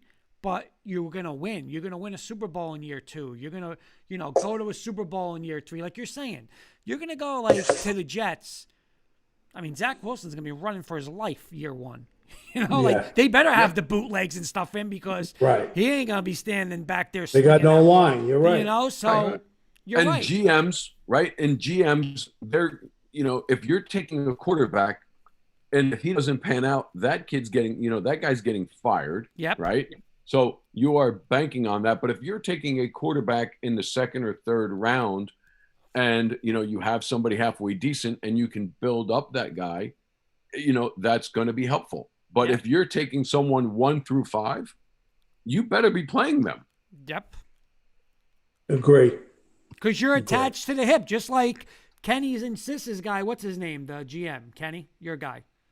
Gettleman and Jones. There's Gettleman already and talk. Jones is attached to the hip. If Jones doesn't pan out, Gettleman ain't getting another shot at quarterback. He's gone. No, and I think he's a pretty good player, but he's always running for his life. Yep. Now, can he do a better job of protecting the football? Listen, Yes. how good was Eli, right? In certain situations, he'd get pressure. Hey, listen, fall down, throw it out of bounds, tuck it up, tuck it in, and fall down. Don't give the ball away. Correct. But I got one more. You know what? I got one more question, Kenny. I'm sorry. One more question because to get that point about that, because it was funny. Me and Jen were doing taking a walk, and we were talking a little bit about football. And we are talking about Drew Lock. But do you think though that for a player like Drew Lock, he was at Missouri in the SEC. Basically, if they don't score on their drive, they're probably giving up 7 points because their defense is so bad. Do you think though it's just like that mentality is like, I can't take a sack. I have to make a play. I have to score on this series. Like, do you think it's just that's their mentality because of what they see? That's why I think Mac Jones is like you're saying. Mac Jones is we'll punt and let play defense. In Missouri, Drew Lock couldn't do that because it'd be 14-0 before you blink. Do you think that's hard for like Daniel Jones and Duke? They weren't good. Like, do you think in their mentality is, I got to score, I got to move. Like, I can't do the, punt the ball and play defense. I think a lot of guys do that now. Even in the NFL, you look at Daniel, there's a lot of guys that are trying to do too much, especially if their defense is average at best and they're trying to outscore teams. They're trying to make plays or they're trying to impress, right? Right. And they're, because they're making a lot of money too. So that pressure to perform is hard as well. And they're always looking to, get that next contract. And, so. Yep. Yeah. That's why Coach Breslin's a guru. That's it. Absolutely. It's a hard position. Justin Fields, number 3. You're hearing it here first. Nighty night, Kenny. Take some nighty night pills tonight when you go to sleep. Well, Kenny, let me ask you this, Kenny. If they do draft Justin Fields or even Mac Jones, Yes. okay, do you trade Jimmy Garoppolo? I would try, but the 49ers are in a situation where they're in win now. Like, they got a chance. They're not in okay, so yeah, I would keep Jimmy Garoppolo and still start him this year because you're contending for a Super Bowl. Are you going to do it with a rookie quarterback or a veteran who's been there for a few years? Well, then We're let me not ask in you the same this. situation as the Jets. We're not in the same situation as the Jaguars. All these teams that are going to be drafting quarterbacks in the first round. But We're not in the same situation with that. The 49ers are going to be contending for not only the NFC West, they're going to be a contender for the Super Bowl. Right, but they were in a Super Bowl with Garoppolo, and what was everybody saying? He cost them the Super Bowl. He definitely did. Right. Yeah. So if that's the case, and they moved all the way up to number 3, there are many, many teams that are quarterback hungry, right? Yep. So you draft this kid number 3, whether it's Jones or Fields. Then now you turn around and some of the teams that can't get one of these 5 guys still needs a quarterback. They could then trade him to get more picks. Yeah. That could be. But you know what? Here's the thing. I think, again, I would take Mac Jones over Fields. But if Shanahan does take Fields, I just have so much confidence in Kyle Shanahan that he would, I don't know. I'm not going to say he's going to be running zone read all the time, but he runs that zone that, his father's system. He would incorporate and make it easier for Justin Fields. Like, he's going to play to his strengths. I just have confidence in him as opposed to some of these other coaches, like Coach is saying, and, you're not going to draft Mac Jones and run zone read with him. But Nope. it's funny. Like, there's some teams that would take Justin Fields and say, all right, you're in a 5-receiver set. We're going to throw the ball 45 times and just read the defense. He's going to fail. Kyle Shanahan, I think, would build that or adjust his offense around Justin Fields. But I would still take Mac Jones, sis. Well, I don't like either one. And that's just me. I don't like – the only quarterbacks I like in this draft at the top are Lawrence and Wilson. Been like that since day one. The other quarterback I like in this draft that's a sleeper, and we talk about quarterbacks going on good teams in the second. The Florida kid. Maybe the Stanford kid who's been hurt a lot. He can make some noise in this draft. Okay. I do not like Justin. Just because I'm saying the 49ers picking Justin Fields, I think he's going to be a bust. I think Mac Jones isn't going to be as good as people say. That's me. I think Trey Lance is going to be a complete bust. I think there's only 2 quarterbacks at the top that are going to be good, and that's Lawrence and Wilson. I think everybody else is going to be a bust. Just get me Aaron Rodgers to go with that top 3 defense into next year. Coach, we kept you on long tonight. So.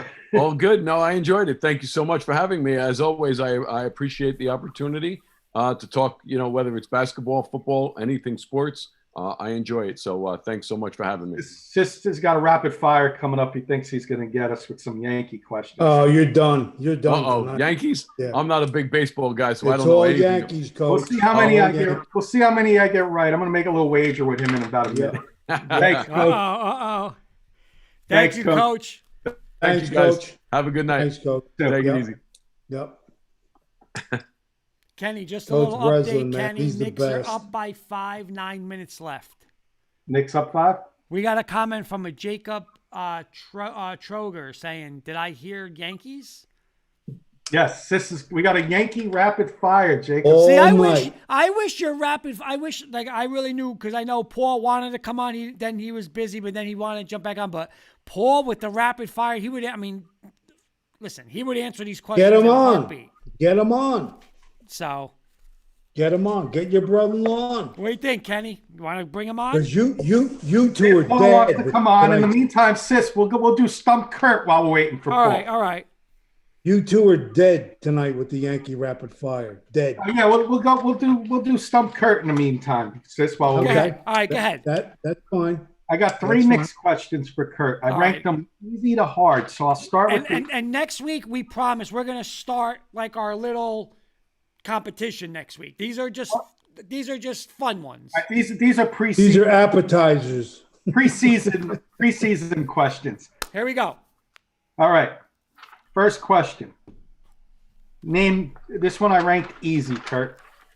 Name the 3 former first-round Knicks, former first-round draft picks by the Knicks, who are currently coaching in the NCAA and the teams they are coaching. Does that make sense? Yeah.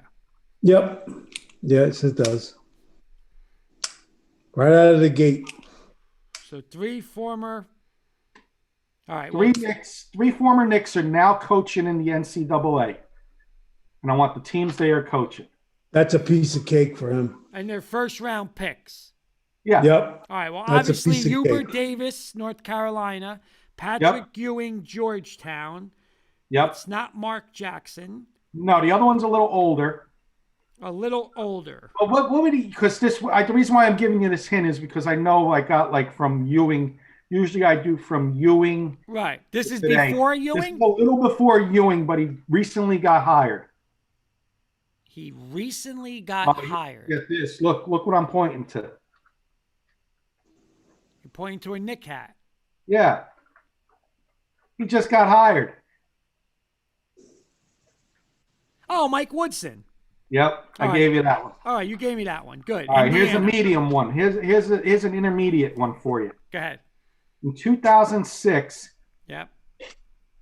the Knicks had 3 first-round draft picks. Yes.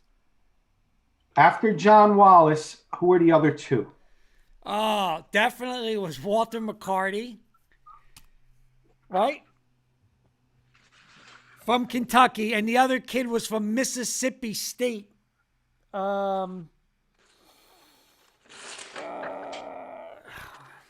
I don't remember his name. Jones, some kind of Jones. Dante Jones, I'll give it to you. What's up, Paul?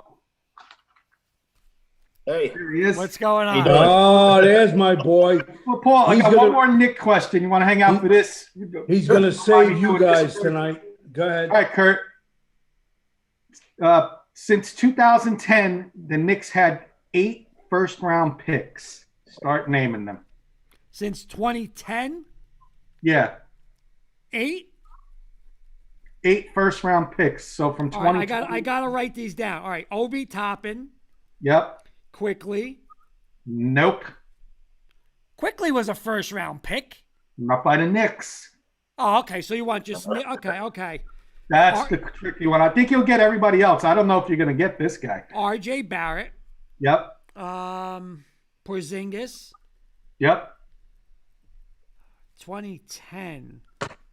Wow, there's not many left with the Knicks.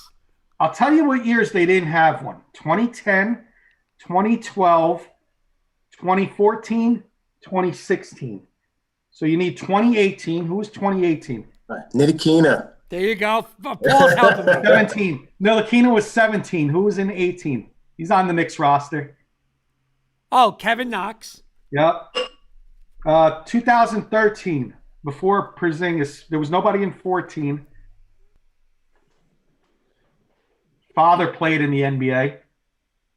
Hardaway?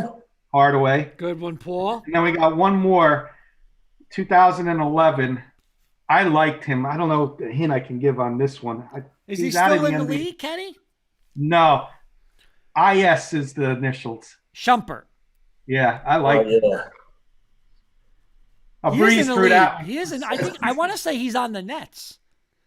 Is he? I could have swore he was. I could be wrong. This has got a little rapid fire Yankees for us, Paul. So I'm ready for this. That's why I'm Kurt, I just numbered Coming on, my Paul. page. Ready, Kurt? I just numbered my page 1 to 30. Okay. What are the odds your brother-in-law will bury Kenny on these 30 questions? Oh, he's So gonna. I'm I'm not even gonna be close. He's gonna bury. No, he might double you're- me and Kenny. He might double Okay. us.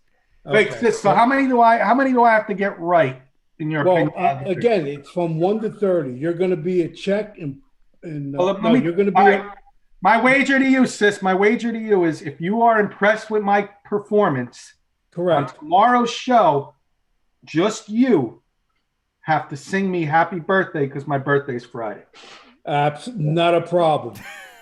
If You're you're done impressed tonight. with my performance on this Yankee trivia, You will be done tonight, though. Here we go. First question of the night, and we're going to go right to Mr. Kirkpatrick.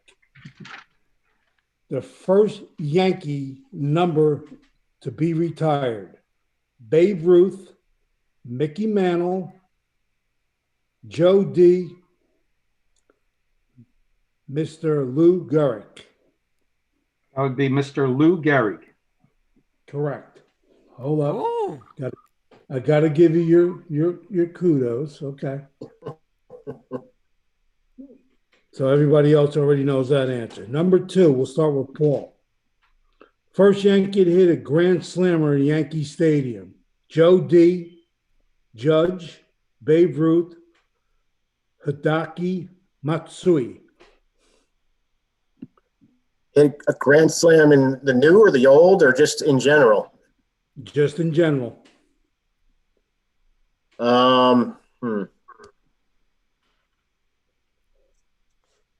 I would have to. I'm going to go with Ruth. Sorry, Mr. Valenti. Who's the other old guy? Joe D. We got Joe D, Judge, Joe D. Babe Ruth. Joe D. You're done. Kenny? It's got to be the new Yankee Stadium. Yeah, that doesn't make sense.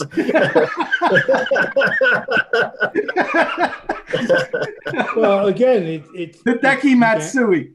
Well, He's the only one that's there's no way you were going to get it. They already eliminated the other people. Okay, I'll give it to you though. Next one, Matsui. we'll start with Kenny. How many World Series did Casey Stengel win? Ooh. Good I'll question. try. That's a good one. That's a good one. No shit. Hold on. I think I can get this. I'm gonna go 9.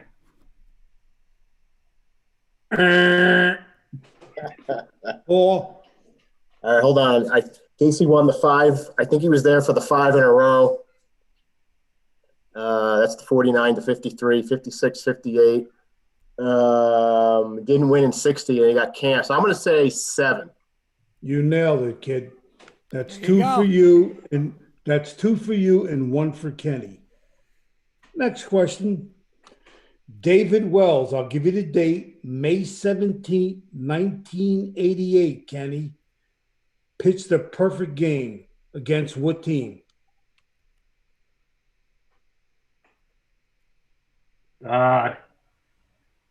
Twins. You nailed it. I was going to say Twins too. Do you know that one, Paul?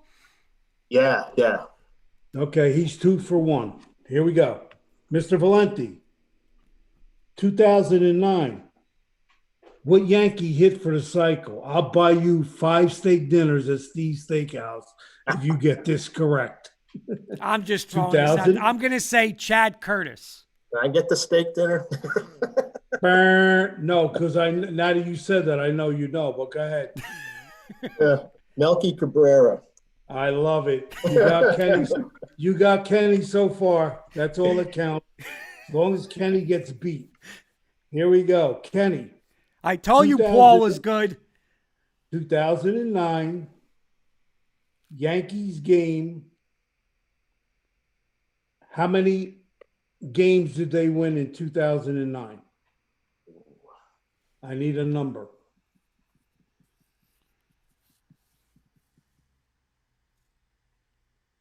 Wow. You're done. I love you. 104. You were close. Mr. Paul. I'm writing that, but I don't know it. I'm guessing. So I'm going to say 103. Damn, man, are you good? You got him. So he's 2 and 2. Hey, I was right there. Kenny, you had one off. It don't matter. Kenny gets an assist there. Paul is kicking booty. This Yankee player played. This is Paul.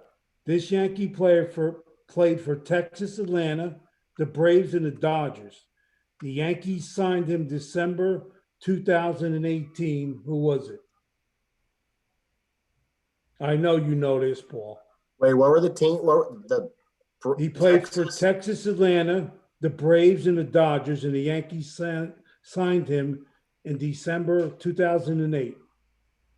What player? 2008. Yes, sir.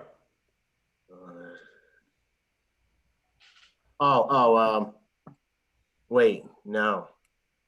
2008. Texas, the Braves. And Dodgers. Dodgers. Sure, that's not the Angels. I'm thinking No, Mark it's- Teixeira. It's Texas, Atlanta, Braves. That's right. You're right. Yep. Okay. He's He kicking was your an butt, angel, not Kenny. he was an Teixeira, yeah. He was an Teixeira. angel. Don't mess Okay. with Paul. He got an answer. Right? He led the Yankees in RBIs, Paul, in 2007. You can start burying Kenny if you get this. Kenny's 2 and 2. You're like 5 and 1, I think, so far. Yep. This is me or someone else? No, this is you. RBIs. Led the Yankees in RBIs in 2007.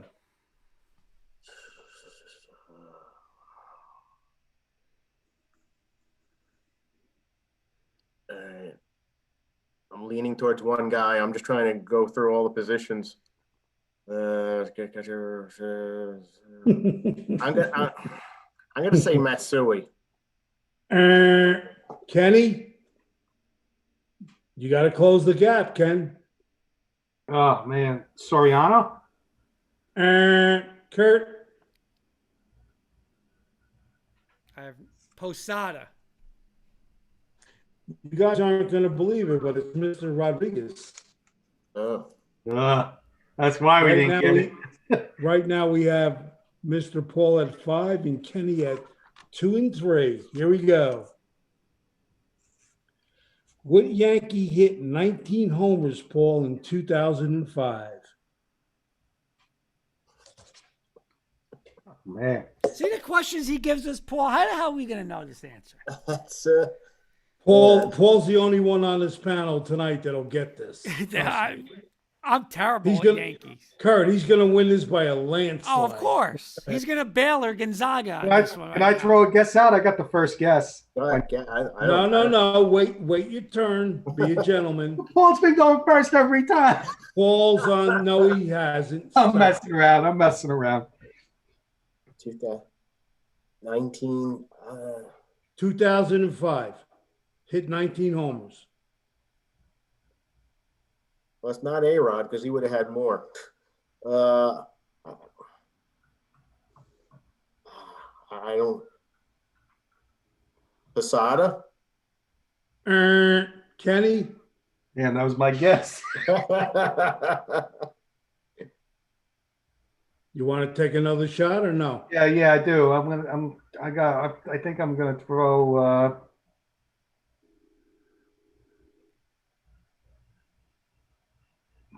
yeah.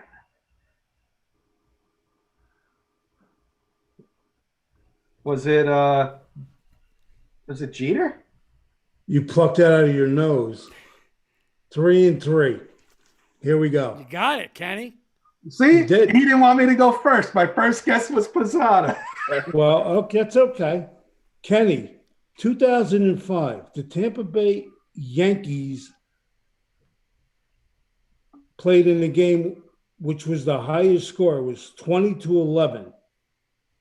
Who was the winning pitcher? What year was it? No. 2005, the Yankees played Tampa. The score was 20-11. Who was the winning pitcher? John Wetland. Nope. Mr. Paul. I know he's going to get this. I got a feeling he's going to nail this. Why did I say John Wetland? 2005. He wasn't on the team. It was a little, 2005. My God.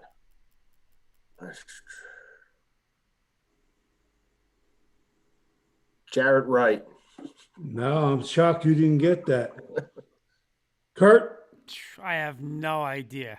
Randy Johnson. Woo. Moving along. Was it a complete game? Yes. Kenny. Derek Jeter's batting average in 2009. This will put you at 3 and 5 in case you miss. Or 4 and 4. 334. Damn, Kenny, that was good. Very good. I'm very impressed with that. He didn't get it. Yes, he did. It's 334, bro. Kenny's on a computer. You're looking on his baseball On a card. computer. Yeah, he's Googling this That was shit. just Look at- that was just a wild lucky guess. I figured around 330 I just said, what number am I going to throw out there? Not 333, not 330. I threw 334 out there. Okay. Paul, regular season wins, most games record. His record was 19 and 8. What pitcher for the Yankees? Regular season wins, most games. Record was 19 and 8. You're going to get this. I know you are. What are we talking? What year are we talking about? We're not talking any year. The pressure's on, buddy. We go through this every week, Paul. Oh.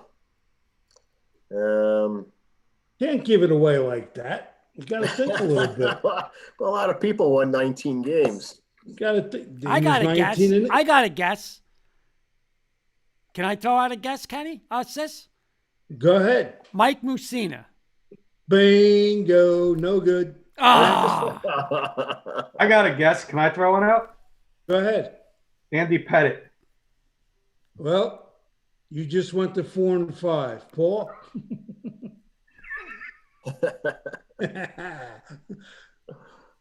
so he's got to be someone on the verge of winning 20 games. Exactly. Paul's going to get this one. Damn, 19 wins. 1980 was. If I give you the year, you're going to get it. That's why I won't give you the year. I don't make it easy. Sorry.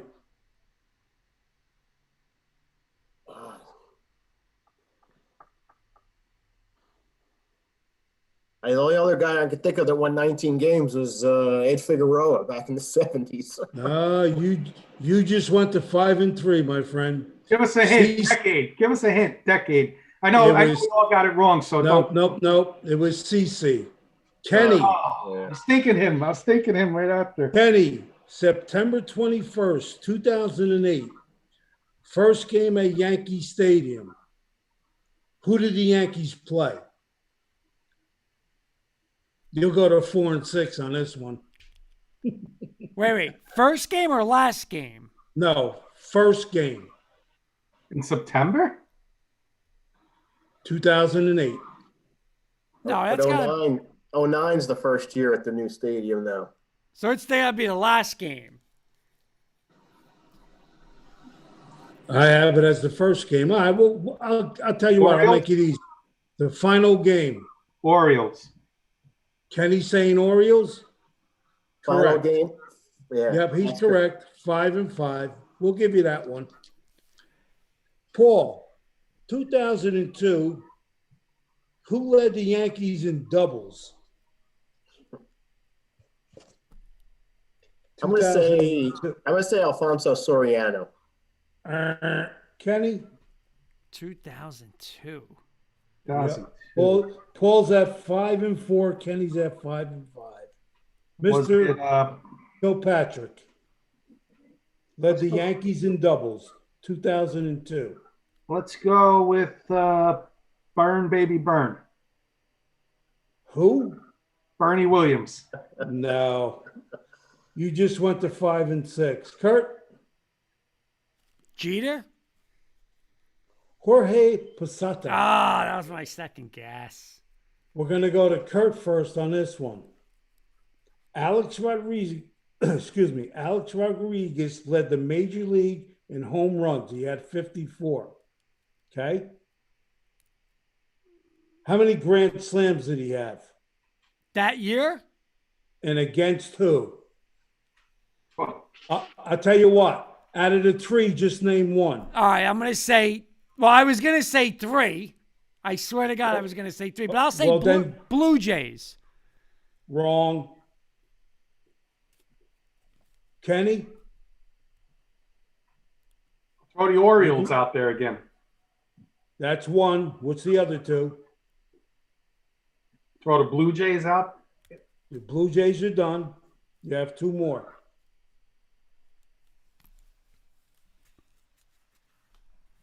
You're looking at 5. Rangers? Nope. You're looking at 5-7, though. One more guess. One more guess. I'll throw Twins. Nope. Paul? How about Angels? Nope. Seattle. Nope. Okay, you're at 5-5. Red Sox. Calm down. Orioles, White Sox, Devil Rays.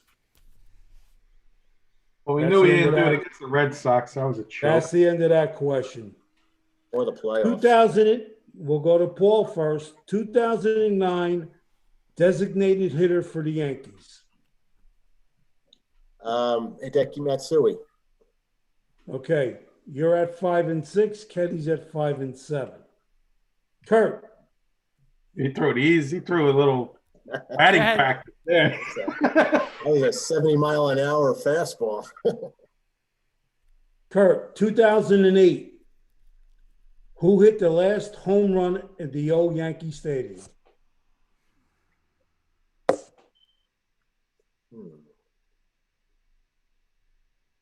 There's no way he's getting this, Paul. Who's up, me? I'm up. No, Paul. No, Kurt's up. Robinson Cano.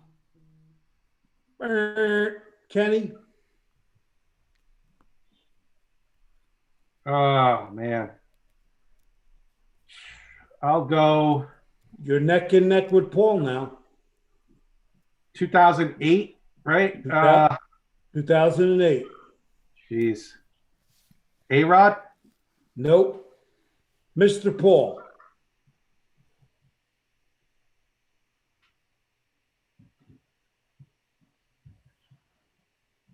The way you said it, it sounds like somebody obscure. I was thinking Posada, but I think he hit the first one in the new stadium, so I won't guess him. It was a Sunday night game, wasn't it? That's one of my questions. Now I got to take it out because he already nailed it. But now we're talking about 2008, the final home run at Yankee Stadium. I'm trying to think of some of the players in there, some of the weird ones.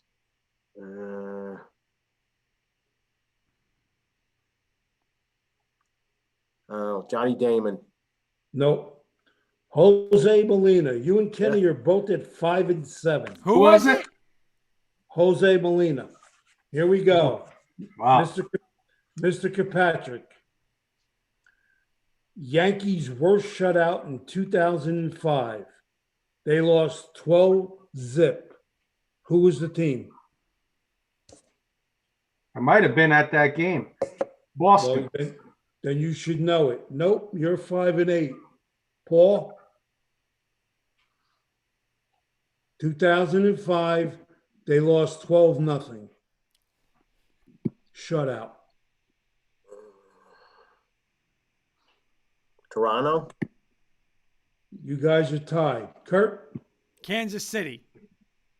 Oakland A's. Moving on. 2005 again. Started at second base for the Yankees. Paul? You can take the lead.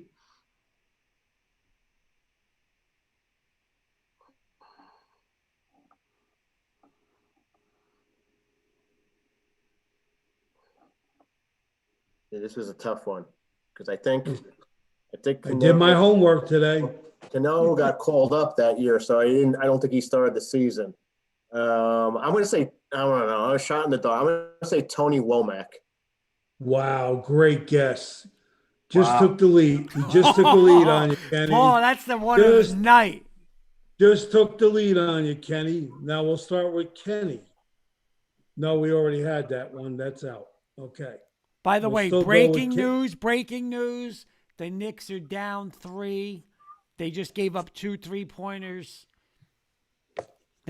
Aggravating. But go ahead, We're sis. going to have enough Okay, time to Kenny, slam here you go, Aaron Judge Kenny. today because I got my notes and my hammer and I'm ready Yeah, to go we to got. town. How many more you got, sis? I got 9 more. Kenny, when Xavier Nadi went down in right field, who took over for him? You can tie Paul with the right answer. Wow.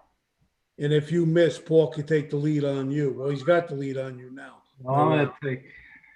I can't even. I don't even have a guess on this one. Do you have a year? Oh, it makes it too easy. No year. Thank you, Paul. Thank you. Right He field. took- You said, right field. He took over for Xavier Nadi when he went down in right field.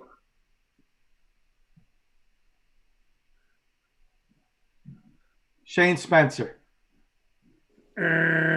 Paul, you I'm can pretty go up sure- by 2, Paul, here. I'm pretty sure it's Nick Swisher. You're up by 2. Yep.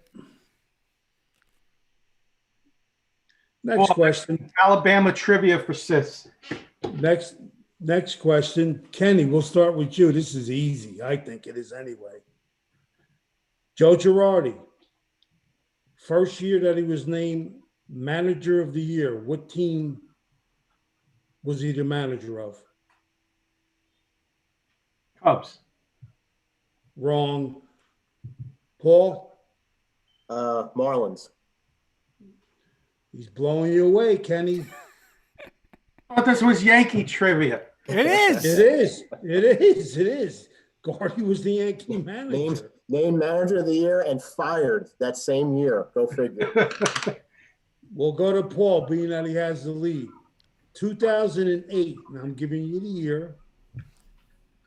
What Yankee team member led the team in hits? He had 180 hits. 180. Yep. 2008. 2008. He led the team in hits. Kind of. All right. I've narrowed it down to two. I'm gonna go with Robinson Cano. Wrong. Next. That was my guess.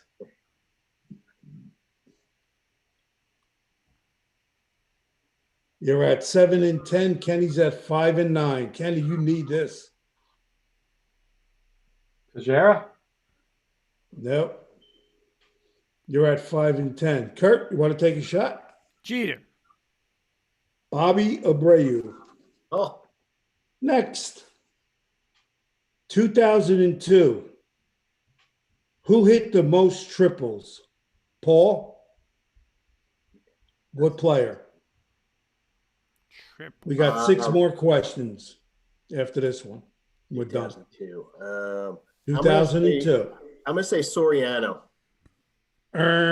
Kenny? Ricky Leday. You're at 5 and 11, my friend. Kurt? No idea. Triples. What year? 2002. 2002. They said Soriano. I'll give you the initials. MC. Cabrera? You got it. I would have never We'll knew go that. to Kenny. We'll go to Kenny. Jose Posada, historic year as a Yankee catcher. How many homers, how many RBIs did he have? It's a 2-part question. You're at 5 and 11. Paul's at 7 and 11. I'm at 5 and 12 now. I'd say 20, 27 and 98. You're right. You're at 5 and 12. Paul? I thought he got the question. I got the question right. You said that.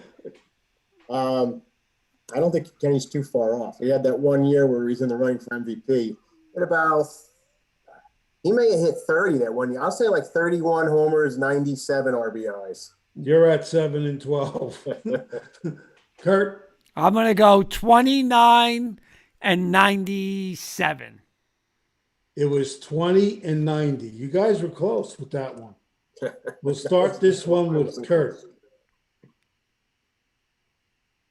Oh, no, we already did that. First homer in the new Yankee Stadium. That's too easy. Here we go, Kurt.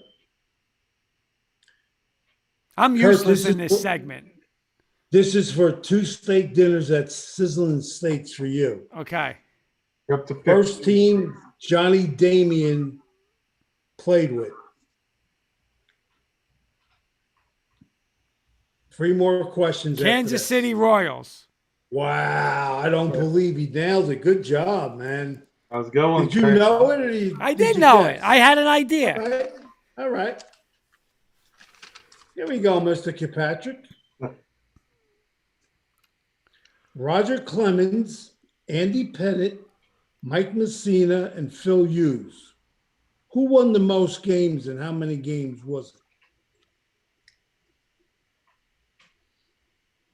For that year. Is that a season or a career? Roger Clemens. For one Andy season? Pettit. Yes. Roger Clemens, Andy Pettit, Mike Messina, Phil Hughes. Who won the most games and how many games was it? I'll go Mike Mussina, 21. You just went to 5 and 13. Paul? I think it's Messina. He only hit that 20 win mark once, though. I'll say Messina. I got to get the number you're saying, too, right? No. This is the most games won. Ever. Oh, ever. Mike Mussina, Clemens. Nope. You're wrong. I'm not even going to go to 5 and 14. I'm going to let you slide on that. Paul? All right. Pettit. I think it's going to be Pettit then. Gotta be Pettit. He's right. How many games was it? That's the second part of it. Career as a Yankee? Yep. I don't. 100 and.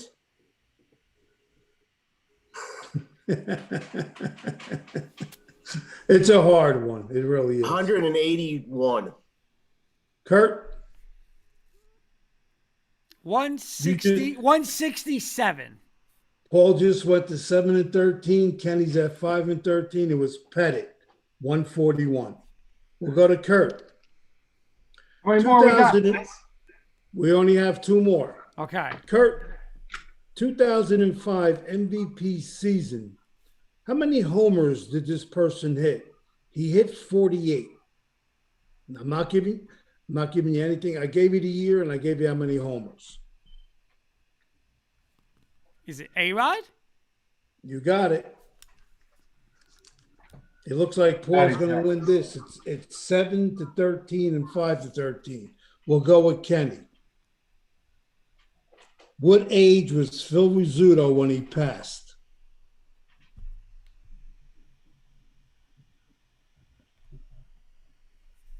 '89. You got it. So you Did he really? Kenny wound up at 5-14, and my boy, Mr. Paul, beat him at 7-13. That wraps up this segment for Rapid Fire with Mr. Sis this evening. Next week, boys. Bring it on. Homework. We put him on the spot with Alabama. I don't even need to study. All right, so let's get to you don't this. have to study. Kenny. I want to know who wore number 9 in the year 2004 for the Not a problem. Let's do this. Paul's been fired up all day, texting me about the news with Mr. Judge again. So, Kenny, let's give Paul the floor and Paul just gets the floor, absolutely. let him vent. What's your? Because We were venting on Facebook, me and him as well. You've been on the show. You know I've been totally against giving Judge any kind of extension and big money. Go ahead, Paul. What's your thoughts on it? I'll preface it with this. I think Aaron Judge is a nice guy and a very good player when he's healthy. But the key thing is when he's healthy. And I was putting these notes together actually before I came on. Aaron Judge's injury history goes all the way back to 2016. He played when he was in the minors. He missed a month with the knee injury. When he got called up in September for his first games, he missed 16 of his 43 games. And I put a number on this. He missed 37% of his games that year. All right, now I'm going to go to the next year, 2017. He had his great season. He played 155 games, which sounds almost incredible considering his recent injury woes. But he did play hurt with a shoulder injury. If you remember, he had about a 6-week stretch where he really stunk up the joint and then got it back together again. And nobody knows if that was because of the Derby or what, but he did play 155 games. I give him that. At 2018, he gets hit by a pitch. He misses about 50 games. So he misses 50 of the 162 games. He missed 31% of his team's games. 2019, he has an oblique injury. This is his second oblique injury. He had one in 2016, now 2019. He misses roughly 60 games. He misses 60 of 162 games. He misses 37% of his team's games. Last year, 60-game season, piece of cake, right? He doesn't have to play that many games. Wrong. He misses 32 of the 60 games last year because first he has a shoulder/collapsed lung, which we found out happened in the playoffs when he dove for a ball. Then when the season gets delayed because of COVID, he starts playing, he has a calf injury, goes on the injured list, comes back, plays one game, goes back on the injured list. So he misses 28 of 60 games. He missed 47% of the games last year. 2021, 5 games into the season, he has what we're being told is side soreness, and I haven't heard any updates since then.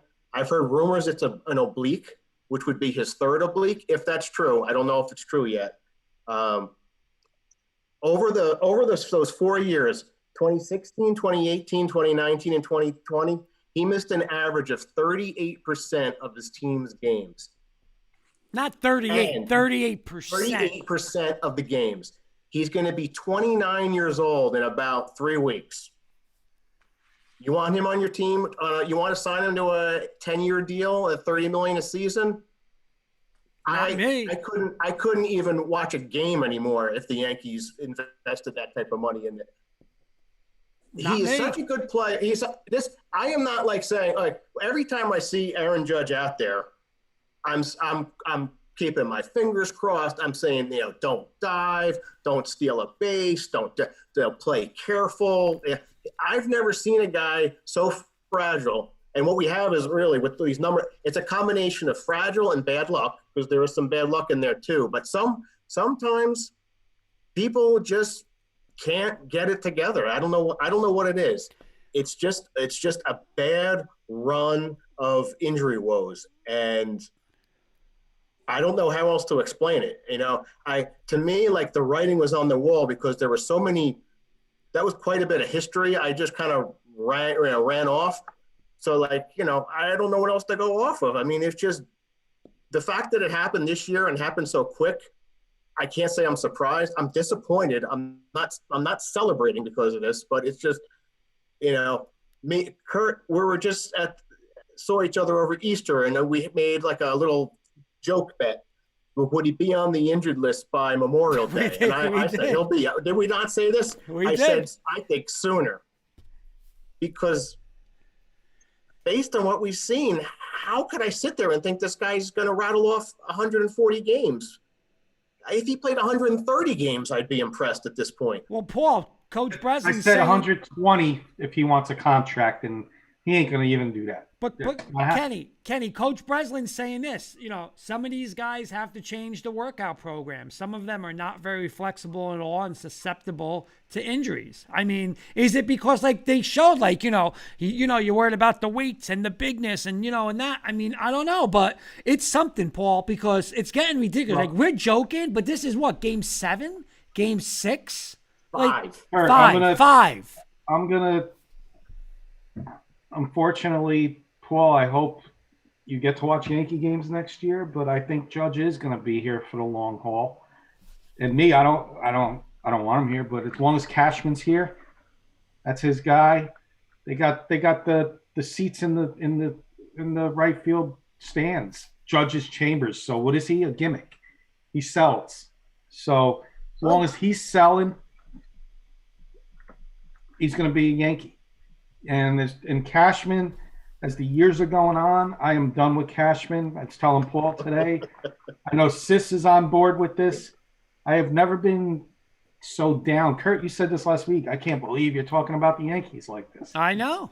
I have no confidence in this team, and they're the favorites to win the American League. I have no confidence at all in this team if they make the playoffs this year. And that goes from the top, from Cashman, all the way down to the players.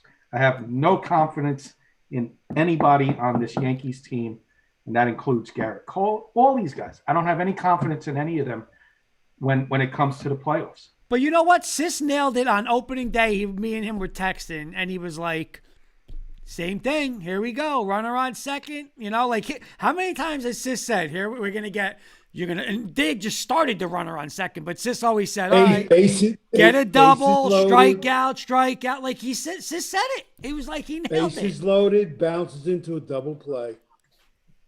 I said, and Paul, I was saying this. I texted Kurt yesterday. I said, Judge, home run, no surprise against the Orioles. Against bad pitching, yeah, they'll hit. But what's going to happen when they face that good pitching? I want to see him do it against the young pitchers. I want to see him do it against Glass now. I want to see him do it against the White Sox pitching. You're not going to see it. So when they face those teams, the Yankees will lose 75% of those games. But you know what, though, Kenny? The only thing I disagree with, Kenny, Cashman's boy is not Judge. It's Hicks. Mr. Hicks. Right. Thank you. He's got at least 4 or 5 Yeah, guys this on is the awful. That's his boy, Mr. Hicks. He's terrible. He struck out 6 times since Sunday. He stinks. and he's number 3 batter. And I know, in the middle of the line. Look at they put in Guardy tonight. I only watched a little bit of it. Base hit first time up. You know what though? Cashman has 5 guys, and I'll name them. Hicks, I'm sorry, Judge is his boy. You'll see that when he gives him 30 Hicks is million. his number 1 boy, but go ahead. Hicks, Judge will get 30 million. That's number 2. Don't say that, please. Torres is his guy, and I like Torres, so I'm okay with that. Sanchez is his guy. Oh, There's no competition for Sanchez. Why? So that's his guy. That's 4. And 5, I guess, I don't know who 5 would be, but I would say he's got at least 4 guys. Maybe Luke Voigt, and I like Luke Voigt. But Kenny, here's the situation, and where Paul's bringing it up is like it's on to another level now, because this is where we had this whole argument with NFL quarterbacks with Prescott and Cousins, and you're paying nothing for Judge now, and the numbers that Paul rattled off are just they're ridiculous. 30% of games, and you're paying this guy nothing. So it's like, okay, but if you commit to this guy $300 million for 10 years, it's not going to get better. He's not going to get healthier. It's only going to get worse when he's getting older. How could you pay that? How could you pay that? You may, I know it's just one injury, but you may see this with the Padres. You can't pay it. You paid Tatis all this money. He's hurt already. Lindor, they gave all this money. You can't give these guys all this money, and all it takes is one injury. You're out for the year, and you're getting paid $30 million to sit out for a whole year. What I had really hoped the Yankees would have just investigated and looked at a little harder over the offseason, because some people were with me and some people thought I was insane. But to just entertain the trade offers they may have been able to get for Judge for those things, I'm not saying it now because I was saying it back then too, but you would have had a guy that was, 28. He's only going to be 28 for a few more weeks. At least in the offseason, he had no injuries that we know of, and he wasn't making any big money yet. But you actually had his trade value probably at an all-time high. I don't know if it's ever going to hit it again. I don't know what's going to come out of this injury. But you could have at least entertained what you could have gotten, as far as prospects, more pitching help. But great point. Some type of combination that would have filled needs that they have now for a guy. I mean, Kenny, I don't think I'm quite as down on you on this season. I'm still hopeful that they, I think they still have a good team. And if worst case scenario, he was out, let's say he's out for like 6 weeks or something like that, just for the pretend scenario. I mean, we're banking now on other guys being able to stay healthy. And if that means Stanton or Torres or whoever, I still think the offense is good enough, even without Judge. Because they know what? In all those years I rattled off, they were playing well without him. And they are a team that can still get to the playoffs. Now, from that point on, I don't know if they're going to measure up against the other good teams. I got to see Cole over a full season. I think Cole is the real deal. But after that, you do have question marks. I don't know if those guys are going to hold up or how well they're going to do in even a playoff series. But here's where I say we're all Giants fans minus Kurt. Gettleman traded the biggest star on the Giants at the time. Yeah, he was a head case, Odell Beckham. Judge isn't a head case. Judge is a good guy. No problems with Judge off the field, besides the little incident with his girlfriend. He's a stand-up guy. I think, and Cashman won't make the trade. I think a perfect trade for both of these teams. Send Judge to Colorado, hitting that ball in Colorado, and bring back Trevor Story. And then you can have Story, LeMahieu, and Torres in the infield. You can move Torres back to second. DJ could play first. Voit can DH, or Voit and Stanton's got to be in the outfield, but Stanton can't play the outfield because he'll be hurt. You can't play him in the outfield; he'll get hurt. But he makes $300 million. But he makes $300 million. It's just a sad situation. I'm down on Cashman. I hope I'm wrong about the Yankees, but I'm not excited about this. See, my last point, I know it's getting late, but my last point, and me and Sis always agree with this, and I guess, we want Paul's view, is what did the Yankees like? The Yankees just did nothing. Like, it was like last year. Like, I don't know. Like, that's like saying, I have a great offense in football, but my defense stinks, and I'm going to draft 2 more receivers and a running back and leave my defense. Like, what did the Yankees do? Like, the Yankees' problem was in the postseason, they strike out too much. They don't have contact hitters, and they don't have pitchers behind, like Paul said, Cole. What did they do in the offseason? The lineup's the same. Nothing's changed with the lineup. Nothing. Well, let me ask you a question. I didn't see tonight's game. With Judge out of the lineup, who's batting 2? Gleyber Torres. It was Gleyber Torres today? Yep. That's who it should be going forward, either 2 or 3 spot. It'll never happen. But once Judge comes back, he's back in the 2 spot. Of course. I don't get it. They will not. They will not bat Judge and Stanton back to back, unless they're like held at gunpoint. They want a lefty in between those two, and That's a great have point. no lefties. That's a great point. They just won't do it. Yep, I agree. And Hicks ain't protecting either one of the. Hicks ain't protecting. Right, but see, that's my point. Like, that sounds good, but like, shouldn't that lefty be a good lefty? Like, listen, I'm a lefty. I'm not going to bat third. I bat lefty, but they're not going to put me in there. Like, get a good, legit lefty. Get a lefty. Yeah, they have them. There's so many other like side issues with it, because the Yankees aren't going to spend, because you guys all know they're already committed salary-wise to Stanton for like the next 7 years and Cole for the next 7 years. How many $30 million a year guys can you put on your team? It hits a point where it's like, it's not. And then how are you going to try and keep Torres and any other guy? Right, but that's why. But Paul, that's why it's even 10 times more important than we're talking about with Judge. You just can't go and say this guy hit some home runs and he's got the Judge chamber and whatever. Like, you can't. You're not going to win like that. Like you're saying, you did Cole. Hey, you made a mistake with Stanton. You made the mistake. They did. They made that mistake. But you got to live with it. You can't get out of that.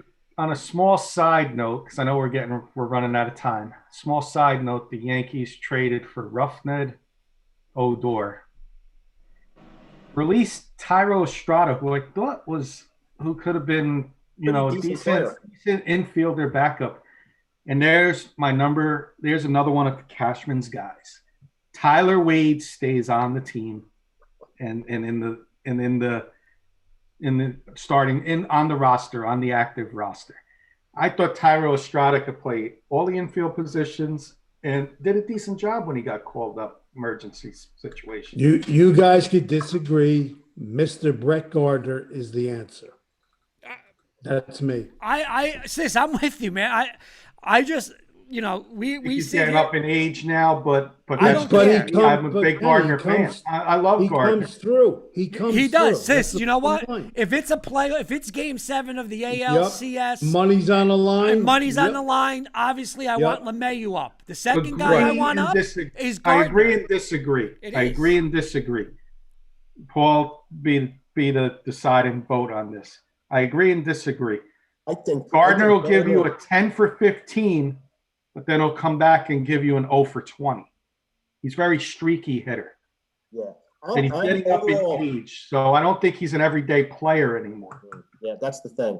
The age is the thing. If Brett Gardner was still giving you like the 20 stolen bases and stuff like that, I love him as the fourth outfielder, and I'm glad he's there in case somebody goes down, because we all kind of knew somebody will go down.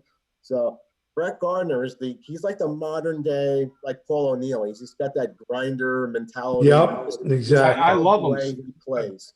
He'll dive in the head first to first base. I love the guy. I just know he's not getting he's getting up in age. Yeah, and as long as Hicks is there, Gardner's going to be in the backseat. Judge got hurt last night when he ran into the stands. That's when he got hurt. Yeah, what they're saying, because it's still everything is so mysterious with the. Yep. When a guy gets, there's so many problems with baseball. I can take for 20 hours and then go off and about it. But when a guy gets hurt or they think he's hurt, it makes more news than the game right now. Absolutely. And the media just goes off with it. It's on social media. It's all about injuries are bigger than the game. It's unfortunately, I don't know why, but that's how it's become. And the baseball as itself, with all the analytics and the other, garbage that's going on right now, there's the whole game centers around walks, home runs, strikeouts.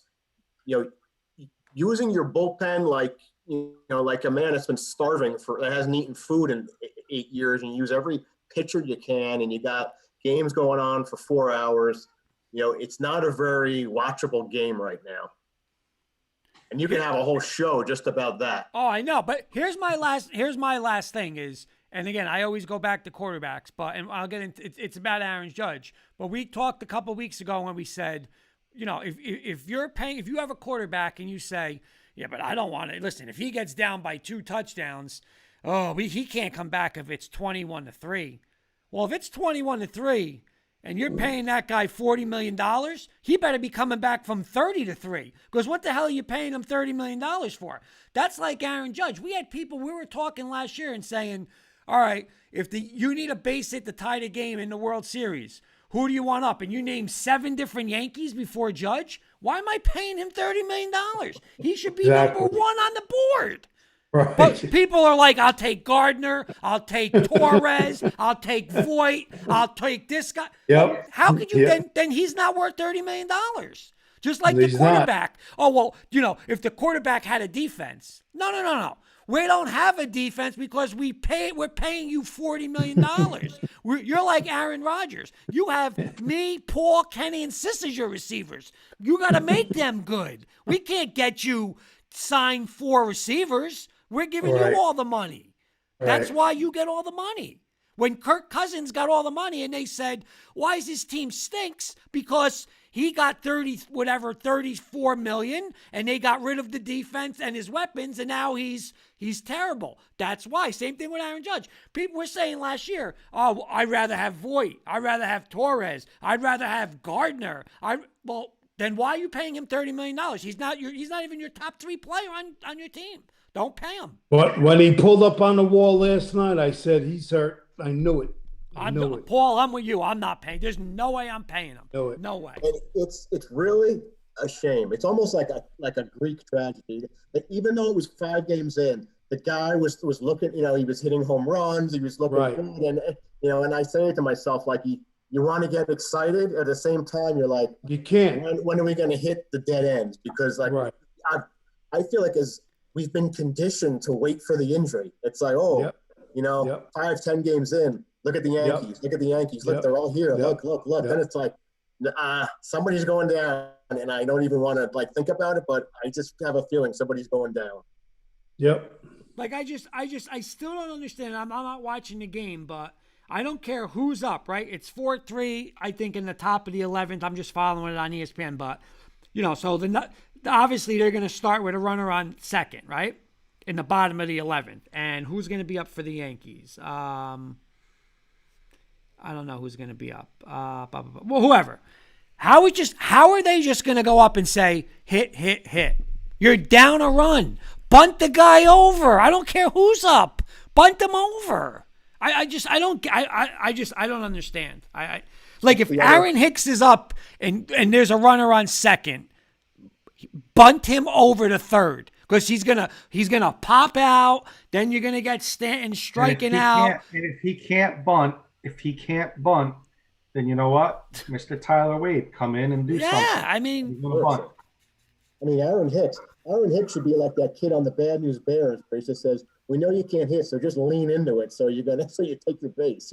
That's where I'm at with Aaron Hicks. I mean, really. Right, but I don't want to hear too. Oh, he's a lefty. Okay, because they need a lefty. All right, well then you know what? So you just get any lefty in the bullpen and say go in? Like, no. His batting average is .063 right now. Oh, my God. Again, I didn't watch the whole game tonight. Did they win? They're losing No, 4-3. They're losing And, that, 4-3. and Kurt, you hit on the other point, but I rattled off what was wrong with the game today. That's all a lost art. Stolen bases, Yeah. bunting. It's No gone. doubt. Where No the- doubt. What, remember when Ricky Henderson would steal 100 bases? Oh my God. Forget it. Right. The thing that's crazy though, Paul, is that was when are you talking? 85? What was that? 85? Like, Yeah, right. well, Okay. around. So there were better athletes back then than they are now. Like all these guys running 4.4s and 4.3. You can't get anybody on base. Like, and steal. Joke. Come on. But that's it. Final thoughts. Paul, give me your final thoughts for tonight. In all seriousness, I really hope this Aaron Judge thing is not too bad. But, I just don't – I've run out of things to say about him. And, I really hope it's not – I don't know. Here's my final thoughts. My final thoughts is this, and I'm going to say something what Kenny said. Kenny, what you said with the home runs and stuff, like that's all like cute, and I understand. Like that's for the Devil Rays. You're the Yankees. You're about championships, man. You know what? Get somebody in there that's going to play. You know what? If you're paying them $30 million, pay him $30 million. And you know what? That conversation's got to be had and said, listen, and that's why we all on this panel we all hate Bill Belichick. But you know what? I respect Bill Belichick because he turns around and says, listen, don't even ask for $20 million because I'll ship you right to Cleveland. And he did it. And you know what? That's the conversation that's got to have. Listen, you miss 38% of your games. Don't even ask for that. You're not getting those years. You're not getting it. If you want it, like you said, go to Colorado and play. You'll hit 50 home runs. You'll win 70 games. And you'll make your money in Colorado. It's not happening here. That conversation has to come from the Yankees, though. Like, that's where that conversation, because people keep thinking, oh, he's Aaron Judge. Oh my God, he's Aaron Judge. But he's not worth $30 million. He's not, my opinion. Sis, what's your final word? There'll never be a better player than Mickey Mantle. Mr. That's my Kirkpatrick. final words. Final word of the night. Tide is the Alabama Crimson Tide. We're going to turn the tide on Mr. Sis next week. Bring it. Alabama trivia. I am going to do my homework for 1 week, and I'm going to come up with some doozies for him. You better start digging back to like 1925. Who is this Alabama guy? Yeah, too easy. That's my final word. I am going to bring out the home run. I'm bringing out the heavy hitter trivia questions for you next week, my friend. Bring it. All right, Bring boys. it. Paul, 10 questions. Paul, I 10 hope you like questions the for you next I hope you like the new green screen that the bunny got delivered this week. Yeah, nice. So every week, Coach Brislin helps us with that, and we'll go from there. But boys, see you guys next week. Thank you, Paul, for coming Paul, on. thanks for coming Thanks for on. having- Coach thanks for Breslin, having me. thanks for coming on. See you all next week. Thanks for coming on, Paul. Thanks, guys. More good with night. your majors, and Sis will be singing happy birthday. There you go. You Later. got it.